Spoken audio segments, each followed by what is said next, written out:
நேராக நம்முடைய இருதயங்களை தாழ்த்துவோம்.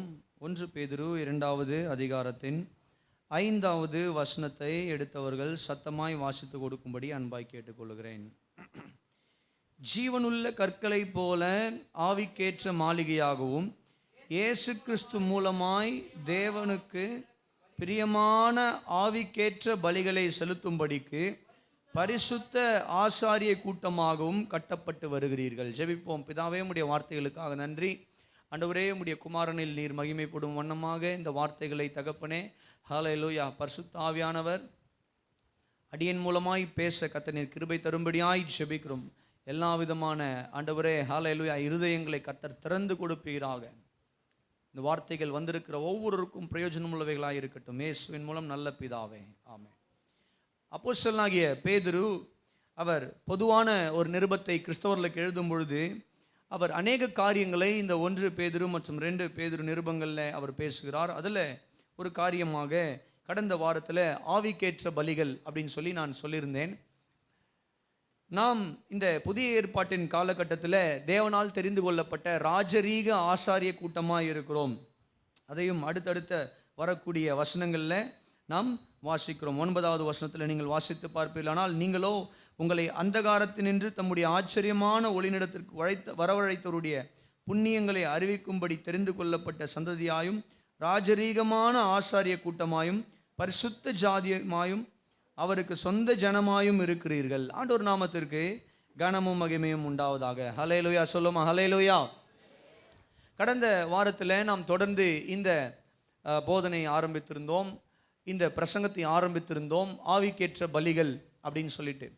பழைய ஏற்பாட்டின் காலத்தில் தேவன் அவர் பிரமாணத்தை அவர் கொடுக்கும் பொழுது மோசேயின் மூலமாக தம்முடைய ஜனங்களுக்கு அவர் பிரமாணத்தை கொடுத்த பொழுது தம்முடைய ஜனங்கள் தம்மை ஆராதிக்க வரும் பொழுது அவர்கள் பலிகளோடு அவருடைய சமூகத்திற்கு வர வேண்டும். தேவனுடைய சமூகத்திற்கு இந்த ஜனங்கள் என்ன பண்ணக்கூடாதுன்னு சொல்லிக்கிட்டிங்கன்னா, வெறுங்கையாய் வரக்கூடாது. அவர்களால் இயன்ற ஏதாவது காணிக்கைகளை கொண்டு வந்து தேவ சமூகத்தில் தேவனை அவர்கள் தொழுது கொள்ள வேண்டும். அதில் 2 வகையான பலிகள் இருந்தது என்று நான் கடந்த வாரத்தில் சொல்லியிருந்தேன். ஒன்று விலங்குகளின் பலிகள், அனிமல் சாக்ரிஃபைஸ். ஆடையோ மாடையோ காளைகளையோ கொண்டு வந்து என்ன பண்ணுவாங்கன்னு சொல்லி கேட்டிங்கன்னா பலிகளாக கொடுப்பார்கள். அல்லது கிரெயின் ஆஃபரிங், தானியங்களை என்ன பண்ணுவாங்க அப்படின்னு சொல்லி கேட்டிங்கன்னா பலிகளாக என்ன பண்ணுவாங்கன்னா கொண்டு வந்து தேவனுடைய சமூகத்தில் படைப்பார்கள். இது பழைய ஏற்பாட்டில் தேவன் ஒரு நோக்கத்தோடு அவர் என்ன பண்ணியிருந்தாருன்னு சொல்லி கேட்டிங்கன்னா கொடுத்திருந்தார். இவைகளெல்லாம் குறித்து லேவியராகம புத்தகத்தில் அதிக விவரமாய் எழுதப்பட்டிருக்கிறது. எவ்வளவு கொண்டு வரணும், என்ன கொண்டு வரணும், எப்போ கொண்டு வரணும், அப்படிப்பட்ட காரியங்கள் எல்லாம் நேர்த்தியாக அது கொடுக்கப்பட்டிருக்கிறதை நம்ம என்ன பண்ண முடியும்னு சொல்லி கேட்டிங்கன்னா பார்க்க முடியும். ஆண்டவர் நாமத்திற்கு மகிமையும் கனமும் உண்டாவதா. இப்படியாய் கொண்டு வரக்கூடிய அந்த பலிகளை ஆசாரியன் அந்த ஜனங்களிடத்திலிருந்து வாங்கி அவைகளை என்ன பண்ணுவாங்கன்னு சொல்லி கேட்டிங்கன்னா தேவனுடைய பலிபீடத்தில் அந்த பலிகளை அவர்கள் என்ன பண்ணுவாங்கன்னா செலுத்துவார்கள். ஆண்டுடைய நாமத்திற்கு கனமும் மகிமையும் உண்டாவதாக. அப்போ கவனிங்க, இந்த ஆசாரியனுடைய மிக முக்கியமான வேலைகளில் ஒன்று என்ன அப்படின்னு சொல்லி கேட்டிங்கன்னா, பழைய ஏற்பாட்டின் காலத்தில் ஜனங்கள் கொண்டு வருகிற பலிகளை தேவனுடைய சமூகத்தில் தேவனுடைய பலிபீடத்தில் அந்த பலிகளை தேவனுக்காக படைக்க வேண்டும். இப்படியாய் இந்த பலிகளை தேவன் என்ன பண்ணாருன்னு சொல்லி கேட்டிங்கன்னா அவர் அங்கீகரித்தார். ஜனங்களுடைய கீழ்ப்படிதலாக, அவருடைய விசுவாசத்திற்கு அடையாளமாக, அவருடைய கீழ்ப்படிதலுக்கு அடையாளமாக, அவர்களுடைய அர்ப்பணிப்புக்கு அடையாளமாக அவைகளை அவர்கள் கொண்டு வந்திருந்தாலும் இந்த பலிகள் எல்லாம் வரப்போகிற மேசியாவாகிய இயேசு கிறிஸ்து இந்த ஜனங்களுடைய ஒட்டுமொத்த உலகத்தினுடைய பாவத்திற்காக மரிக்க போகிற ஆண்டவராகிய இயேசு கிறிஸ்துவனுடைய சிலுவை பலிக்கு நிழலாட்டமாய் தேவன் இந்த பலிகளை என்ன பண்ணாருன்னு சொல்லி கேட்டிங்கன்னா அவர் இந்த பழைய ஏற்பாட்டின் காலத்தில் அவர் கொடுத்திருந்தார். ஆண்டவருடைய நாமத்திற்கு கனமும் மகிமையும் உண்டாவதாக. அப்போது பழைய ஏற்பாட்டு சாக்ரிஃபிஷியல் சிஸ்டம் அப்படின்றது ரொம்ப பெருசு. அதை நம்ம படிக்கணும் அப்படின்னாவே நமக்கு நிறைய நாட்கள் தேவைப்படும்.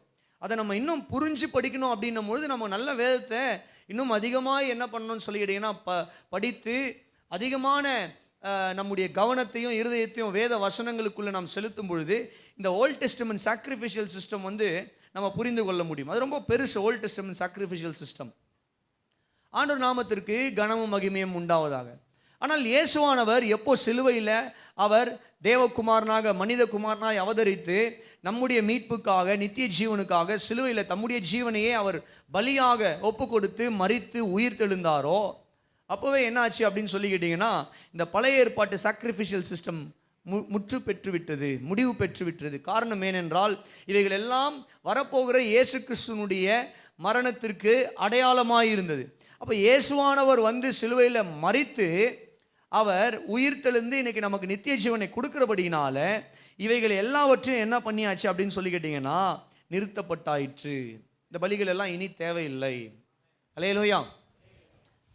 அப்போ கவனிங்க, பழைய ஏற்பாட்டில் ஆசாரியர்கள் ஆசாரிப்பு கூடாரத்தில் வேலை செய்ய வேண்டிய லேவியர்கள் மத்தியில் அவர்களுக்குள்ளிருந்து தேவன் ஆரோனுடைய குடும்பத்தை ஆசாரிய ஊழியத்துக்கு தெரிந்தெடுத்து இந்த ஆரோனுடைய குடும்பத்தார் பிரத்யேகமாக தேவனுடைய பலிகளை என்ன பண்ணணும்னா பலிபீடத்தில் செலுத்த வேண்டும்.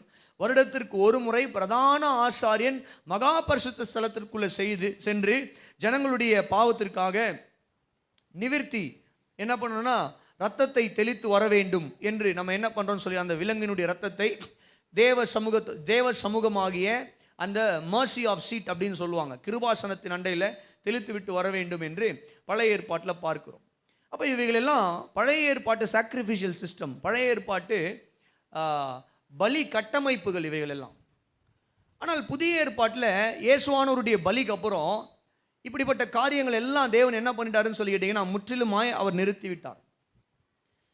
ஆசாரியன் என்பது தேவனுடைய சமூகத்தில் தேவனுடைய பிரசன்னத்துக்குள்ள செல்லக்கூடிய அதிகாரம் உடையவன் தான் ஆசாரியன். பழைய ஏற்பாட்டில் சாதாரண ஒரு ஜனங்கள் இந்த ஆசாரிப்பு கூடாரத்திற்குள்ளே என்ன பண்ண முடியாதுன்னா வர முடியாது, நுழைய முடியாது.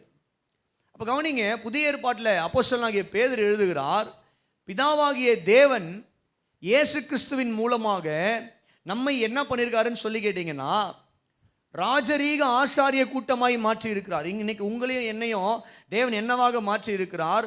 ஆசாரியர்களாய் மாற்றி இருக்கிறார். அப்படின்னா என்ன அர்த்தம்? தேவனுடைய சமூகத்தில் நுழைந்து தேவனை ஆராதிக்கக்கூடியவர்களாய், தேவனுடைய சிங்காசனத்தின் அண்டையில் சேரக்கூடியவர்களாய், தேவனுடைய சமூகத்தில் சென்று தேவனுக்கு பலியை செலுத்தக்கூடிய மனிதர்களாய் தேவன் உங்களையும் என்னையும் மாற்றி இருக்கிறார். ஒரு அல்லேலூயா சொல்லுமா? அல்லேலூயா. ஆண்டவர் நாமத்திற்கு கனமும் மகிமையும் உண்டாவதாக. அப்போ கவனிங்க, ஆசாரியன் என்றால் பழைய ஏற்பாட்டின் நாட்களில் அவனுடைய பிரதான வேலைகளில் ஒன்று பலி செலுத்துதல். இன்றைக்கு புதிய ஏற்பாட்டில் தேவ சமூகத்தில் நுழையக்கூடிய அதிகாரம் பெற்றிருக்கிற நாமும் கூட ஆசாரியர்களாக இருக்கிறோம். என்ன ஆசாரியர்களாக இருக்கிறோம்? தேவனுடைய சமூகத்தில் எந்நேரமும் தேவனை தரிசிக்க, தேவனுடைய சமூகத்துக்கு வரக்கூடிய அதிகாரம் பெற்றிருக்கிற, தேவனை நோக்கி கூப்பிடக்கூடிய அதிகாரம் பெற்றிருக்கிற ஆசாரியர்களாய் நாம் இருக்கிறபடினால, ராஜரீக ஆசாரிய கூட்டமாய் கிறிஸ்தவர்களாகிய நீங்களும் நானும் இருக்கிறபடினால நாம் எல்லாருக்கும் ஒரு பொறுப்பு இருக்கிறது என்று அப்போஸ்தலனாகிய பேதுரு இந்த இடத்துல சொல்லுகிறதை பார்க்கிறோம். என்ன பொறுப்பு இருக்கு? அவர் சொல்றார் 5வது வசனத்தில், ஜீவனுள்ள கற்களை போல ஆவிக்கேற்ற மாளிகையாகவும் இயேசு கிறிஸ்து மூலமாய் தேவனுக்கு பிரியமான ஆவிக்கேற்ற பலிகளை செலுத்தும்படிக்கு பரிசுத்த ஆசாரிய கூட்டமாகவும் கட்டப்பட்டு வருகிறீர்கள். ஹல்லேலூயா. சத்தமா சொல்லுவோம் ஹல்லேலூயா. பரிசுத்த ஆசாரிய கூட்டமாக. இல்ல அது கம்மி பண்ணிட்டு இதை ஏற்றணும்.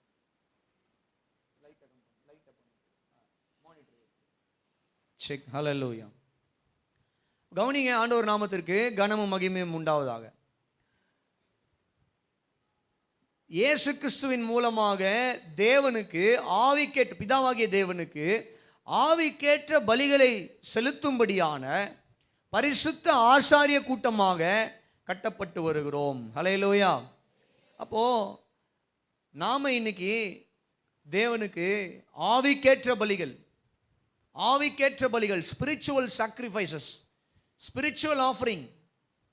பழைய ஏற்பாட்டில் எப்படி ஆடையோ மாடையோ காளையோ வெள்ளாட்டுக்கடாவையோ கொண்டு வந்து அவர்கள் பலியாய் செலுத்தினார்களோ, அதே போல இன்னைக்கு நாம சில பலிகளை செலுத்த வேண்டும். அது எப்படிப்பட்ட பலிகள்? ஆவிக்கேற்ற பலிகள், ஸ்பிரிச்சுவல் சாக்ரிஃபைசஸ். அதில் கடந்த வாரத்தில் நாம் பார்த்தோம், இந்த ஆவிக்கேற்ற பலிகள் என்று சொல்லும் பொழுது அப்போஸ்தலனாகிய பவுல் சொல்லுகிறார், ரோமர் 12வது அதிகாரத்தின் முதல் வசனத்தில், நம்மை நாமே ஜீவ பலியாக ஒப்பு கொடுப்பது என்று சொல்லி பார்த்தோம். ஒரு அல்லேலூயா சொல்லுமா? Giving ourselves as a living sacrifice. ஆவிக்கேற்ற பலிகள் என்று சொல்லும் பொழுது முதலாவது நம்மை நாமே தேவனுக்கு ஜீவ பலியாக ஒப்பு கொடுப்பது அப்படின்னு சொல்லி பார்த்தோம். ரெண்டாவதாக தேவன் நமக்கு கொடுத்திருக்கிற இந்த ஒரு நல்ல வாழ்க்கையில், இந்த நல்ல சரீரத்தில் தேவன் நமக்கு இருதயத்தை கொடுத்திருக்கிறார், பேசக்கூடிய கிருபையை கொடுத்திருக்கிறார், நாவை கொடுத்திருக்கிறார், தொண்டையை கொடுத்திருக்கிறார். ஆகவே இவைகளை பயன்படுத்தி தேவனுக்கு நாம் பாடுகிற பாடல்கள், தேவனை நாம் துதிக்கிற துதிகள், தேவனுக்கு நாம் ஏறெடுக்கிற ஸ்தோத்திரங்கள், இவைகள் எல்லாம் தேவனுடைய பார்வையில் எப்படி இருக்கிறது என்று எபிரேயர் நிருபத்தின் ஆக்கியோன் எழுதுகிறார். அவைகள் எல்லாம் தேவனுக்கு பிரியமான பலிகளாய் இருக்கிறது. ஹல்லேலூயா. ஸ்தோத்திர பலிகள். ஹல்லேலூயா சொல்லுங்களேன். ஆவிக்கேற்ற பலிகள் என்று சொல்லும் பொழுது முதலாவது நம்மை நாமே தேவனுக்கு ஒப்பு கொடுப்பது ஜீவ பலியாக. இரண்டாவது நம்முடைய துதிகளையும் ஸ்தோத்திரங்களையும் நம்முடைய உதடுகள் மூலமாக தேவனுக்கு செலுத்துதல் ஆவிக்கேற்ற பலிகளாக இருக்கிறது என்று சொல்லி பார்த்தோம். கரங்களை உயர்த்தி ஒரு அல்லேலூயா சொல்லுங்களேன். மூன்றாவது, தொடர்ந்து ஒரு வசனத்தை வாசிக்க கேட்போம் இந்த காலை வேளையில். எபிரேயர் நிருபத்தின் 13வது அதிகாரத்தின் 16வது வசனத்தை எடுத்தவர்கள் சத்தமாய் வாசிக்க கேட்போம். எபிரேயர் 13வது அதிகாரத்தின் 16வது வசனம். அன்றியும் நன்மை செய்யவும் தான தர்மம் பண்ணவும் மறவாதிருங்கள், இப்படிப்பட்ட பலிகளின் மேல் தேவன் பிரியமாயிருக்கிறார். ஒரு அல்லேலூயா சொல்லுவோமா? சத்தமா சொல்லுங்களேன், அல்லேலூயா சொல்லுங்களேன். ஆண்டவருடைய நாமத்திற்கு கனமும் மகிமையும் உண்டாவதாக. இந்த எபிரேயர் 13வது அதிகாரத்தின் 16வது வசனத்தில் தேவ மனிதர் இப்படியாக எழுதுகிறார்: நன்மை செய்வதும் தான தர்மங்களை செய்வதும் தேவனுக்கு பிரியமான பலிகளாய் இருக்கிறது. அல்லேலூயா. சத்தமா சொல்லுங்க, அல்லேலூயா. ஆமென், அல்லேலூயா. அப்ப இங்க வாசிக்கிறோம், மூன்றாவது ஆவிக்கேற்ற பலிகள் என்ன அப்படின்னு சொல்லிக்கிட்டீங்கன்னா, நன்மையும் தான தர்மமும் ஆகிய பலி. முதல்ல பார்த்தோம் நம்மை நாமே ஒப்பு கொடுக்கிற ஜீவ பலி. ரெண்டாவது நம்முடைய துதிகளை கர்த்தருக்கு ஏறெடுக்கிற பலி, துதி பலி ரெண்டாவது. மூன்றாவது பார்க்கிறோம் நன்மையும் தான தர்மமும் ஆகிய பலி. அல்லேலூயா சொல்லுங்க பார்க்கலாம். ஆண்டவருடைய நாமத்திற்கு கனமும் மகிமையும் உண்டாவதாக. கவனிங்க, இந்த இடத்துல வேதம் என்ன சொல்லுகிறது? தேவையில் இருக்கக்கூடிய மக்களுக்கு, கஷ்டத்திலையும் பாடுகள்லையும் உபத்திரவத்திலையும் தங்களுடைய வாழ்க்கையில் குறைவுகள் இருக்கக்கூடிய மனிதர்களுக்கு நாம் செய்யக்கூடிய நன்மைகள், நாம் செய்யக்கூடிய தான தர்மங்கள், இவைகள் எல்லாம் தேவனுடைய பார்வையில் எப்படி இருக்கு அப்படின்னு சொல்லிக்கிட்டீங்கன்னா, அவைகள் எல்லாம் பலியாக இருக்கிறது. பழைய ஏற்பாட்டில் எப்படி இந்த ஆடுகளையோ மாடுகளையோ வெள்ளாட்டு கடாக்களையோ எல்லாம் கொண்டு போய் அவங்க பலிகளாய் செலுத்தி தேவனை பிரியப்படுத்தினாங்க. தேவனை பிரியப்படுத்துகிற ஒரு வேலை ஆராதனையில் அந்த பலிகளில் பல காரியம் இருக்குது. அதான் நான் சொல்கிறேன், ஓல்ட் டெஸ்டமென்ட் சாக்ரிஃபிஷியல் சிஸ்டம் அப்படின்றது ரொம்ப பெருசு, ரொம்ப பெருசு அது. அப்போது கவனிங்க, இவைகளை அவர்கள் செலுத்தினதனுடைய நோக்கம் என்ன அப்படின்னு சொன்னீங்கன்னா, அதில் ஒரு நோக்கம், பல நோக்கங்கள் உண்டு. அதில் பிரதானமான நோக்கம் இயேசுனுடைய பலியை அது பிரதிபலித்தது. அதுதான் பிரதான நோக்கம். எபிரேயரில் 10, 9 மற்றும் 10 ஆகிய அதிகாரங்களில் தேவ மனிதர் அதை விளக்குகிறார். ஆண்டவர் நாமத்திற்கு மகிமையும் கனமும் உண்டாவதாக. அதை தவிர்த்து இன்னும் அநேக சில நோக்கங்கள், பூமிக்குரிய நோக்கங்கள் இருந்தது இந்த ஜனங்களுக்கு. அந்த பலிகளை செலுத்தும் பொழுது, அந்த பலிகளை செலுத்தும் பொழுது தேவன் அதை பிரியமாய் ஏற்றுக்கொள்வார், பிரியப்படுவார். அது எல்லாம் அவங்க என்ன பண்ணாங்க அப்படின்னு சொல்லி கேட்டிங்கன்னா, நினைத்து உணர்ந்து தான் என்ன பண்ணாங்கன்னா அந்த பலிகளை கொண்டு போய் தேவனுடைய சமூகத்தில் செலுத்தினார். அப்போ கவனிங்க, இன்னைக்கு தேவன் விரும்புகிற பலி என்ன? தேவன் விரும்புகிற ஆவிக்கேற்ற பலி என்ன? மூன்றாவதாக தேவன் விரும்புகிற ஆவிக்கேற்ற பலி என்பது தேவையிலையும் கஷ்டத்திலையும் ஏழ்மையிலையும் போராட்டங்களையும் இருக்கக்கூடிய மனிதர்களுக்கு நாம் செய்யக்கூடிய உதவிகள். நம்ம ஒரு அரிசி கொடுக்கலாம், ஒரு பருப்பு கொடுக்கலாம், இல்லை நம்ம அவங்களுக்கு ஒரு ஆறுதல் சொல்லலாம், இல்லை அவங்களுக்கு ஒரு துணிமணி எடுத்து கொடுக்கலாம். ஏதோ ஒரு விதத்தில் நாம் செய்யக்கூடிய நன்மைகள் அது எப்படி இருக்கிறது? தேவனுடைய பார்வையில் பலிகளாக இருக்கிறது. அல்லேலூயா. சாக்ரிஃபைசஸ் அவைகள் எல்லாம் என்னவா இருக்குன்னு சொல்லிக்கிட்டீங்கன்னா, தேவனுடைய பார்வையில் சாக்ரிஃபைஸாக இருக்கு. ஒரு வசனத்தை வாசிக்க கேட்போம். கலாத்தியர் 6வது அதிகாரத்தின் 10வது வசனம்.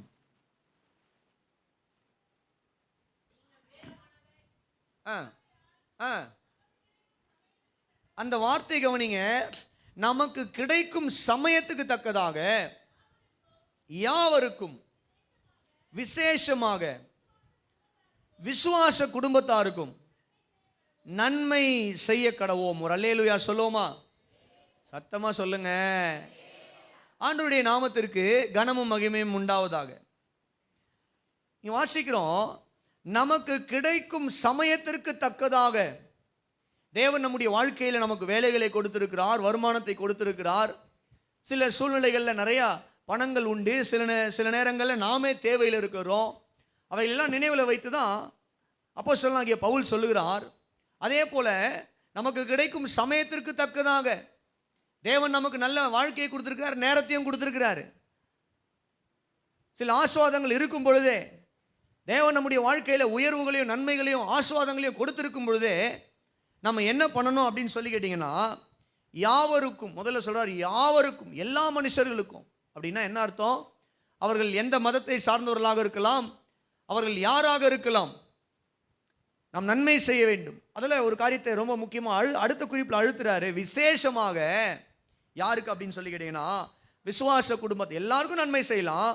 ஆனால் ரொம்ப முக்கியமாக நம்மை போன்ற தேவ பிள்ளைகள், நம்மை போன்ற கிறிஸ்துவை பின்பற்றுகிற இயேசு கிறிஸ்துடைய சீடர்கள், இயேசு கிறிஸ்துடைய விசுவாசிகள், அவர்கள் தேவையில் இருக்கும் பொழுது அவர்களுக்கு நாம் நன்மை செய்ய கடவோம். அல்லேலூயா சொல்லுங்க. நமக்கு கிடைக்கும் சமயத்திற்கு தக்கதாக, நேரம் இருக்கும் பொழுதே, வாய்ப்புகள் இருக்கும் பொழுதே, நம்முடைய கரங்களை கர்த்தர் பலப்படுத்தி இருக்கும் பொழுதே, நம்முடைய கரங்களில் கர்த்தர் நல்ல வருமானத்தை கொடுத்திருக்கும் பொழுதே, நம்மால் இயன்ற நன்மைகளை நாம் ஏழை எளிய மக்களுக்கு, தேவையில் இருக்கக்கூடிய மக்களுக்கு செய்வதுதான் தேவனுக்கு நாம் கொடுக்கிற ஆவிக்கேற்ற பலியாயிருக்கிறது.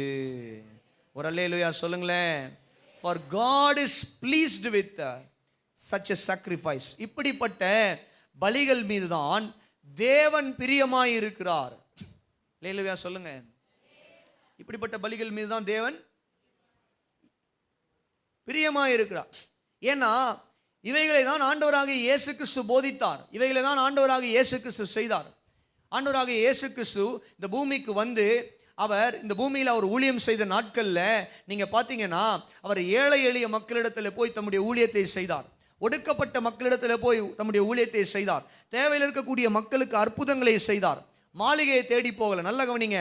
இயேசுவானவர் பணக்காரங்களை தேடி தேடி போய் அற்புதம் செய்யல.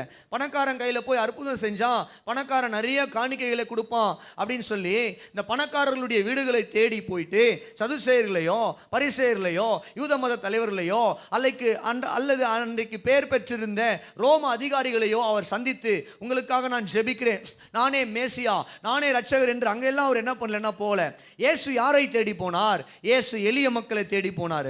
ரோட்டோரத்தில் உட்கார்ந்துட்டு இருக்கிற குருடனை தேடி போனார், குஷ்டரோகியை தேடி போனார். 38 வருஷமாய் பெதஸ்தா குளத்தண்டையில் படுக்கடையாய் கிடந்த ஒரு முடவனை தேடி போனார். ஒரு அல்லேலூயா சொல்லுங்க, கரங்களை உயர்த்தி. அல்லேலூயா. ஆதரவற்ற விதவைகளை தேடி போனார், ஆதரவற்ற ஏழை எளிய பெண்களை தேடி போனார். ஒரு அல்லேலூயா சொல்லுங்க. கவனிங்க, ஆண்டவருடைய ஊழியம் யார் மத்தியில் இருந்தது? அவருடைய எல்லார் மத்தியிலும் அவருடைய ஊழியம் இருந்தது. பெரிய செல்வந்தர்கள் எல்லாம் அவரை வந்து என்ன பண்ணாங்கன்னா புறக்கணிச்சாங்க. பெரிய செல்வந்தர்கள் இயேசுவை புறக்கணித்தார்கள்.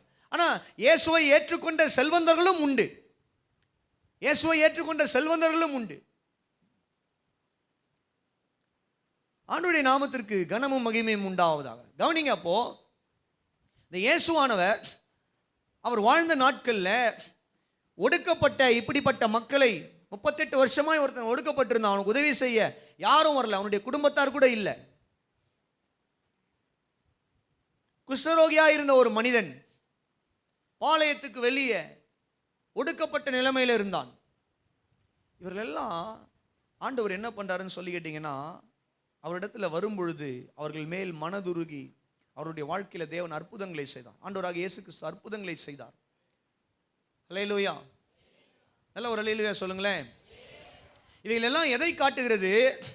இயேசுவானவருடைய வழி அதுதான். இயேசுவானவர் அதை தான் செய்தார். இன்னும் ஒட்டுமொத்த உலகத்துக்கும் நம்ம எடுத்துக்கிட்டோம்னா, அவன் ஏழையாக இருந்தாலும் பணக்காரனாக இருந்தாலும் ஆவிக்குரிய ரீதியில் ரட்சிப்பு இல்லாத, நித்திய ஜீவன் இல்லாத, தேவனை விட்டு விலகி ஆவிக்குரிய ஏழைகளாக இருந்தோம் நாம் எல்லாரும். இந்த உலகமே ஆவிக்குரிய ஏழையாக இருந்தது. ஏன்னா ஆத்துமாவில் என்ன கிடையாது? ரட்சிப்பு இல்லை. ஆத்துமாவுக்கு என்ன இல்லை? நித்திய ஜீவன் இல்லை.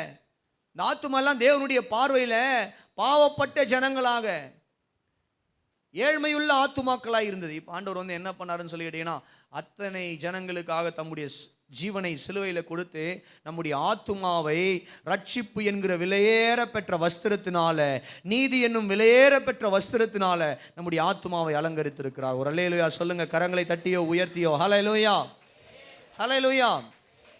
அப்ப கவனிங்க, இதுதான் இயேசு கிறிஸ்துனுடைய மார்க்கம், இதுதான் இயேசு கிறிஸ்துனுடைய வழி. இயேசு கிறிஸ்துனுடைய வழியும் மார்க்கமும் என்ன? அது நன்மை செய்கிற ஒரு மார்க்கம், நன்மை செய்கிற ஒரு வழி. தான தர்மங்களை செய்வதுதான் அவருடைய ஒரு மார்க்கமாக, வழியாக இருந்த அவருடைய நாட்களில். அல்லேலூயா சொல்லுங்க.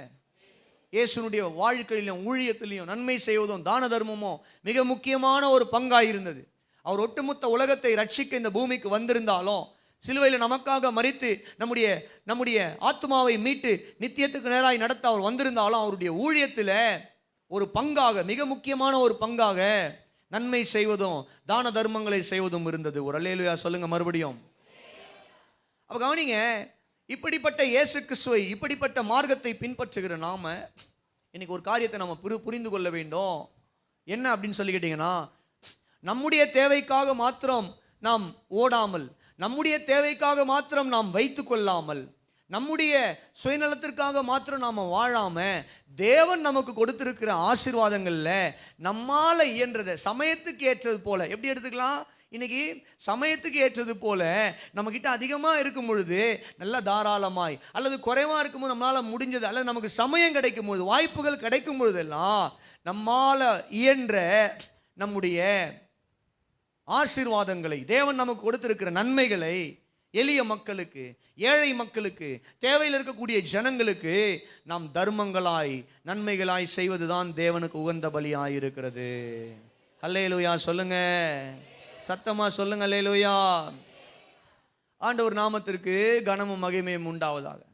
அப்ப கவனிங்க, இந்த காலை வேளையில தேவன் நமக்கு கொடுத்திருக்கிற நன்மைகளை நாம மட்டுமே அனுபவிக்காம தேவையில் இருக்கக்கூடிய மக்களுக்கும் நாம் பகிர்ந்து கொடுக்கும்படியாக தேவன் இந்த காலை வேளையில் நம்மோடு கூட பேசுகிறார். ஹல்லேலூயா. இன்னைக்கு கிறிஸ்தவம் ஒரு காரியத்தை மறந்து கொண்டிருக்கிறது. கிறிஸ்தவம் ஒரு காரியத்தை மறந்து வேறு திசையில் ஓடிக்கொண்டிருக்கிறது நான் நினைக்கிறேன். காரணம் என்ன? அநேக கிறிஸ்தவர்கள் சுயநலவாதிகளாய் மாறிக்கொண்டிருக்கிறார்கள். There are selfish Christians attending selfish meetings. இன்னைக்கு மக்களை சுயநலவாதிகளாய் மாற்றக்கூடிய அநேக கூட்டங்கள் நடக்கிறது. அங்கே போனாவே அந்த கூட்டம் முழுக்கவே பணத்தை குறித்து மாத்திரம்தான் பேசுவாங்க. அங்கே பாடுகிற பாடல்கள், ஆராதனைகளையும் பணங்களை குறித்து மட்டும்தான் அவர்களுடைய வார்த்தைகள் வருகிறது. அவைகளை குறித்த கான்ஃபரன்சஸ் நடத்துகிறாங்க, அவைகளை குறித்த பைபிள் ஸ்டடி நடத்துகிறாங்க. இவைகள் எல்லாவற்றிலும் அவர்கள் நடத்துகிற ஆராதனையிலையும் சரி, அந்த பிரசங்கத்திலையும் சரி, பைபிள் ஸ்டடிலையும் சரி, பாடல்கள்லையும் சரி, ஆலோசனைகள்லையும் சரி, பணத்தை குறித்து மாத்திரம்தான் அதிகமாக பேசி கொண்டிருக்கிறார்கள். இப்படிப்பட்ட இடங்களுக்கு போகிற ஜனங்கள் அவங்க எப்படி மாறுறாங்கன்னு சொல்லி கேட்டீங்கன்னா, பணத்தின் மீது அதிக ஈர்ப்புடையவர்களாக, சுயநலவாதிகளாய் மாறுகிறார்கள். உலக பொருட்கள் மீது, நமக்கு எல்லாருக்குமே உலக பொருட்கள் தேவை, பணம் தேவை தான், நான் இல்லைன்னு சொல்லவே மாட்டேன். I'm not against money and worldly wealth. We need that. நம்ம எல்லாருக்குமே அது தேவை. ஆண்டவருடைய நாமத்துக்கு மகிமையும் கனமும் உண்டா. ஆனால் தேவன் அவைகளை நமக்கு கொடுக்கும் பொழுது, கிருபையாய் தேவன் நமக்கு கொடுக்கும் பொழுது, நாம் அதை சுயநலமாய் அனுபவிக்காமல் தேவையில் இருக்கக்கூடிய மக்களுக்கும் கொடுப்பது தான் தேவன் விரும்புகிற ஆவிக்கேற்ற பலியாய் இருக்கிறது என்பதை இந்த காலை வேளையில் நாம் புரிந்து கொள்ள வேண்டும். ஒரு வேத சத்தியத்தை படிக்கலாமா? ஒரு வேத வசனத்தை மத்தேயு சுவிசேஷம் 9வது அதிகாரத்துக்கு திருப்பிக் கொள்ளுங்க. ஒரு உதாரணத்தை நான் உங்களுக்கு காண்பித்து கொடுக்க விரும்புகிறேன். 9வது அதிகாரத்தின் 10லிருந்து வாசிக்க கேட்போம், 13வது வசனம் வரைக்கும். மத்தேயு 9வது அதிகாரத்தின்.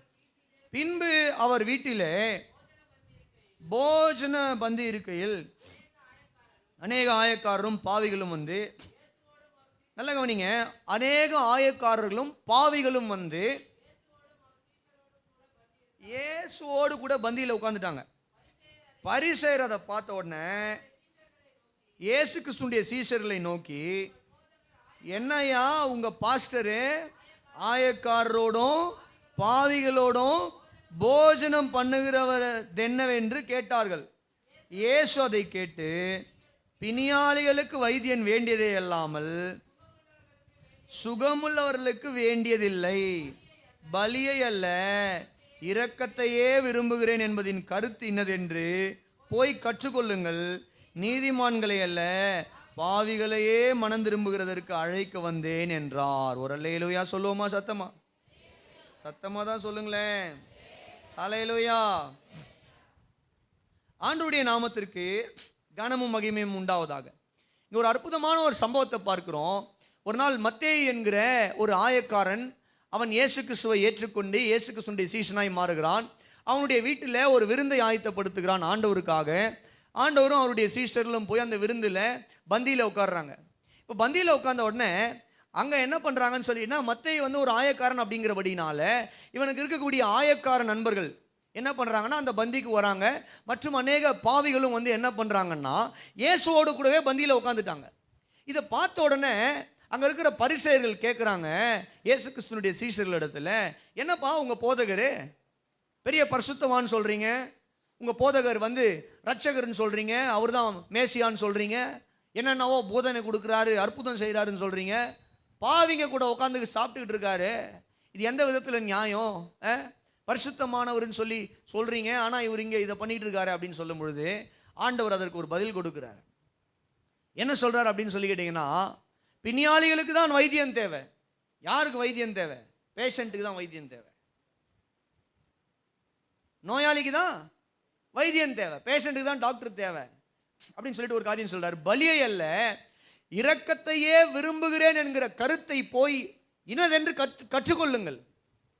ஏமா நான் பலியை அல்ல, நீங்க நினைச்சிட்டு இருக்கீங்க ஆடையோ மாடையோ வெள்ளாட்டு கடாவையோ கொண்டு வந்து பலியா கொடுத்துட்டா தேவனை பிரியப்படுத்திடலான்னு.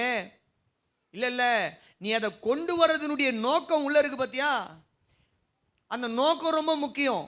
உன் இருதயம் சுத்தமாக இல்லாமல், உன்னுடைய இருதயத்தில் இரக்கம் இல்லாமல், உன்னுடைய இருதயத்தில் இரக்கமும் அன்பும் இல்லாமல் நீ பலியை கொண்டு வர்றதுனால ஒரு பிரயோஜனமும் இல்லை. அதனால பலியை அல்ல, நீ வெளிப்பிரகாரமாய் கொண்டு வருகிற பலியை அல்ல, உன்னுடைய இருதயத்தில் இருக்கக்கூடிய அன்பு, இரக்கம், சந்தோஷம், சமாதானம், பொறுமை, இச்சையடக்கம், இவைகளை தான் நான் விரும்புகிறேன் என்பதனுடைய கருத்து என்னதென்று போய் கற்றுக்கொள்ளுங்க.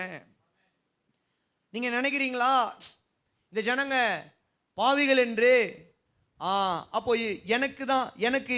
அப்போ அப்போ இவர்களுக்கு தான் என்னுடைய ஊழியம் தேவைப்படுகிறது, இவர்கள் எல்லாம் அன்ஃபிட், தேவனுடைய ராஜ்யத்துக்கு அன்ஃபிட் நினைக்கிறீங்களா? இவரெல்லாம் தேவையில் இருக்கிறவங்க நினைக்கிறீங்களா? இவெல்லாம் தகுதியற்றவன் நினைக்கிறியா? அப்ப ஆண்டவர் சொல்றாரு, அவன் தகுதியற்றவன் நீ நினைக்கிறியா? அவன் தேவையில் இருக்கிறவன் நீ நினைக்கிறியா? அப்போ அவனுக்காக தான் நான் வந்தேன் அப்படின்றாரு. அல்லேலூயா சொல்லுங்க, சத்தமா சொல்லுங்க. இந்த ஆயக்காரனையும் இந்த பாவிகளையும் பார்த்து நீ தகுதியற்றவன் என்று நினைத்தாயானால், நீ தகுதியற்றவன் என்று அறிக்கையிடுவாயானால் நல்லா எழுதி வச்சுக்கோ, இவனுக்காக தான் நான் வந்தேன். அல்லேலூயா. இந்த தகுதியற்றவனுக்கு உதவி செய்யவே நான் வந்தேன். இவன் ஆத்துமாவில் ஏழையா இருக்கிறான், ஆத்துமாவில் அவன் பாவியா இருக்கிறான், நீ ஒதுக்குறல்ல, அவனுக்காக தான் நான் வந்தேன், அவனை மீட்க தான் நான் வந்தேன் அப்படின்னு சொல்லி அவர் என்ன பண்றாருன்னு சொல்லி கேட்டீங்கன்னா, அவர் அந்த இடத்துல இரக்கத்தினுடைய மேன்மையை வெளிப்படுத்துகிறார். ஒரு அல்லேலூயா சொல்லுங்களேன். பழைய ஏற்பாட்டு காலத்திலையும் நல்ல கவனிங்க, இந்த இஸ்ரவேல் ஜனங்கள் மீது தேவனுடைய கோபம் வந்ததற்கான காரணம் என்னங்க? தேவன் கொண்டு போய் இந்த ஜனங்களை கானான் தேசத்தில் வைத்தார். மோசேயின் மூலமாக இவர்களை விடுதலையாக்கி செங்கடலை பிளந்து, யோர்தானை பிளந்து, மன்னாவை கொடுத்து, மழையை கொடுத்து, கொண்டு போய் கானானில் சேர்த்து, முன்மாரியே பின்மாரி எல்லாத்தையுமே கொடுத்து இந்த ஜனங்களை ஆசிரியத்து கானானில் வச்சா, திரும்ப ஆண்டவர் ஏன் இவங்களை அடிச்சு உதச்சி 70 வருஷம் பாபிலோனிய சிறையிருப்புக்கு அனுப்புனாரு? காரணம் என்ன? ஒரு சில பாவங்கள். அதுல முக்கியமான பாவம் என்ன தெரியுமா? அதுல ஒரு சில பாவங்கள், அதுல ஒரு பாவம் என்னன்னு சொல்லி கேட்டீங்கன்னா, இந்த ஜனங்கள் ஏழை எளிய ஜனங்களுக்கு காட்ட வேண்டிய இரக்கத்தையும் நீதியையும் அவர்கள் காட்டல. ஒரு ஏழையானவன் நீதிக்காக வரும்பொழுது பணக்காரனிடத்திலிருந்து பணத்தை வாங்கி கொண்டு, பரிதானத்தை வாங்கி கொண்டு அந்த ஏழைக்கு அநீதி இழைத்தார்கள். விதவைகளுடைய வீடுகளையும் நிலங்களையும் பட்சித்து அபகரித்தார்கள். விதவைகளுக்கு அநீதி இழைத்தார்கள். திக்கற்ற பிள்ளைகளுக்கு, தகப்பனற்ற தாயற்ற பிள்ளைகளுக்கு என்ன பண்ணாங்கன்னு சொல்லி கேட்டீங்கன்னா அநீதியை இழைத்தார்கள். குற்றமற்றவனுடைய ரத்தத்தை சிந்தினார்கள், குற்றவாளி என்று தீர்த்து. பணத்திற்காக, உலக ஆசீர்வாதத்திற்காக, உயர்வுக்காக, இப்படிப்பட்ட மோசமான காரியங்களை எல்லாம் இந்த ஜனங்க செஞ்சாங்க. வாசிக்கலாமா? ஏசாயா தீர்க்கதரிசன புத்தகம் 1வது அதிகாரத்தின் 11வது வசனத்திலிருந்து. நீங்கள் இந்த மாதிரி நிறைய வேத பகுதி பழைய ஏற்பாட்டில் இருக்கு. ஆனாலும் உங்களுக்கு டக்குன்னு புரியணும் அப்படின்னா, நீங்கள் உங்கள் கைகளை விரித்தாலும் என் கண்களை உங்களை விட்டு மறைக்கிறேன். ஏசாயா 1:15 நீங்கள் மிகுதியாய் ஜெபம் பண்ணினாலும் கேளேன், உங்கள் கைகள் இரத்தத்தினால் நிறைந்திருக்கிறது. உங்கள் கிரியைகள் பொல்லாப்பை என் கண்களுக்கு மறைவாக அகற்றிவிட்டு தீமை செய்தலை விட்டுவிடுங்கள். நியாயத்தை தேடுங்க, ஒடுக்கப்பட்டவனை ஆதரித்து திக்கற்ற பிள்ளைகளின் நியாயத்தையும் விதவையின் வாழ்க்கையும் விசாரியுங்கள். ஆண்டவர் சொல்றார், வழக்காடும் வாருங்கள் என்று கர்த்தர் சொல்லுகிறார். கவனிங்க, இங்க பாருங்க, ஆண்டவர் சொல்றாரு, என்ன சொல்றாரு? நன்மை செய்ப்பா, நியாயத்தை தேடு, ஒடுக்கப்பட்டவங்களை ஆதரி, ஏழை எளிய மக்களுக்கு, விதவைகளுக்கு, திக்கற்ற பிள்ளைகளுக்கு என்ன பண்ணு? விசாரி, உதவி செய், ஆதரவு கொடு. அல்லேலூயா. இதெல்லாம் செய்யாம உன்னுடைய பலிகள் எல்லாம் என்னுடைய பார்வையில் அருவருப்பாய் இருக்கிறது என்று தேவன் சொல்லுகிறார். ஆமோஸ் தீர்க்கதரிசன புத்தகத்துக்கு வருவீர்களானால் நான் பல முறை காண்பித்து கொடுத்திருக்கிறேன். இருந்தாலும் ஒரு முறை வாசிடலாம். ஆமோஸ் 5வது அதிகாரத்தின் 21 மற்றும் 22வது வசனங்கள். ஆமோஸ் 5 பக்கம் பழைய ஏற்பாட்டில் 1067. உங்கள் பண்டிகைகளை பகைத்து வெறுக்கிறேன், உங்கள் ஆசரிப்பு நாட்கள் எனக்கு பிரியமில்லை, போஜன பலிகளும் எனக்கு படைத்தாலும் நான் அங்கீகரிக்க மாட்டேன். கொழுமையான உங்கள் மிருகங்களை ஆண்டவர் சொல்றாரு, போதும் போதும்பா, உன் பலியே எனக்கு வேணாம், எனக்கு அதில் பிரியம் இல்லை, நான் அதை நோக்கி பார்க்கறது இல்லை அப்படின்னு சொல்றாரு. காரணம் என்ன? இவர்கள் என்ன பண்ணாங்கன்னு சொல்லி கேட்டீங்கன்னா, ஏழை எளிய மக்களை விசாரியாமல் போனார்கள், ஏழை எளிய மக்களுக்கு அநீதி செய்தார்கள். தேசத்தில் துன்மார்க்கம் பெருகி இருக்கிறது. அதில் ஒரு துன்மார்க்கம் என்னன்னு சொல்லி கேட்டீங்கன்னா, எளிய மக்களுக்கும் ஒடுக்கப்பட்டவர்களுக்கும் இழைக்கப்பட்ட அநீதி. ஆண்டவர் நாமத்துக்கு கனமும் மகிமையும் உண்டாகட்டும். அப்போ கவனிங்க, தேவன் இன்னைக்கு விரும்புகிற பலி என்ன? தேவன் விரும்புகிற ஆவிக்கேற்ற பலி. தேவன் நமக்கு கொடுக்கிற பணங்களை நாமே அனுபவிக்காமல் நம்மால இயன்ற சமயத்துக்கு ஏற்ற, சமயத்துக்கு தக்க நம்ம என்ன பண்ணணும்னா, ஏழை எளிய மக்களுக்கு நன்மை செய்யவும் தான தர்மங்களை செய்யவும் முன் வர வேண்டும். அல்லேலூயா. அப்படிப்பட்ட காரியத்தை செய்த ஒரு மனிதனை தேவன் எப்படி சொல்றாருன்றதை பாருங்களேன். அப்போஸ்தலர் நடபடிகள் 10வது அதிகாரத்துக்கு வருவீங்கன்னா, அப்போஸ்தலர் 10வது அதிகாரத்தின் 4வது வசனத்தை வாசிக்க கேட்போம்.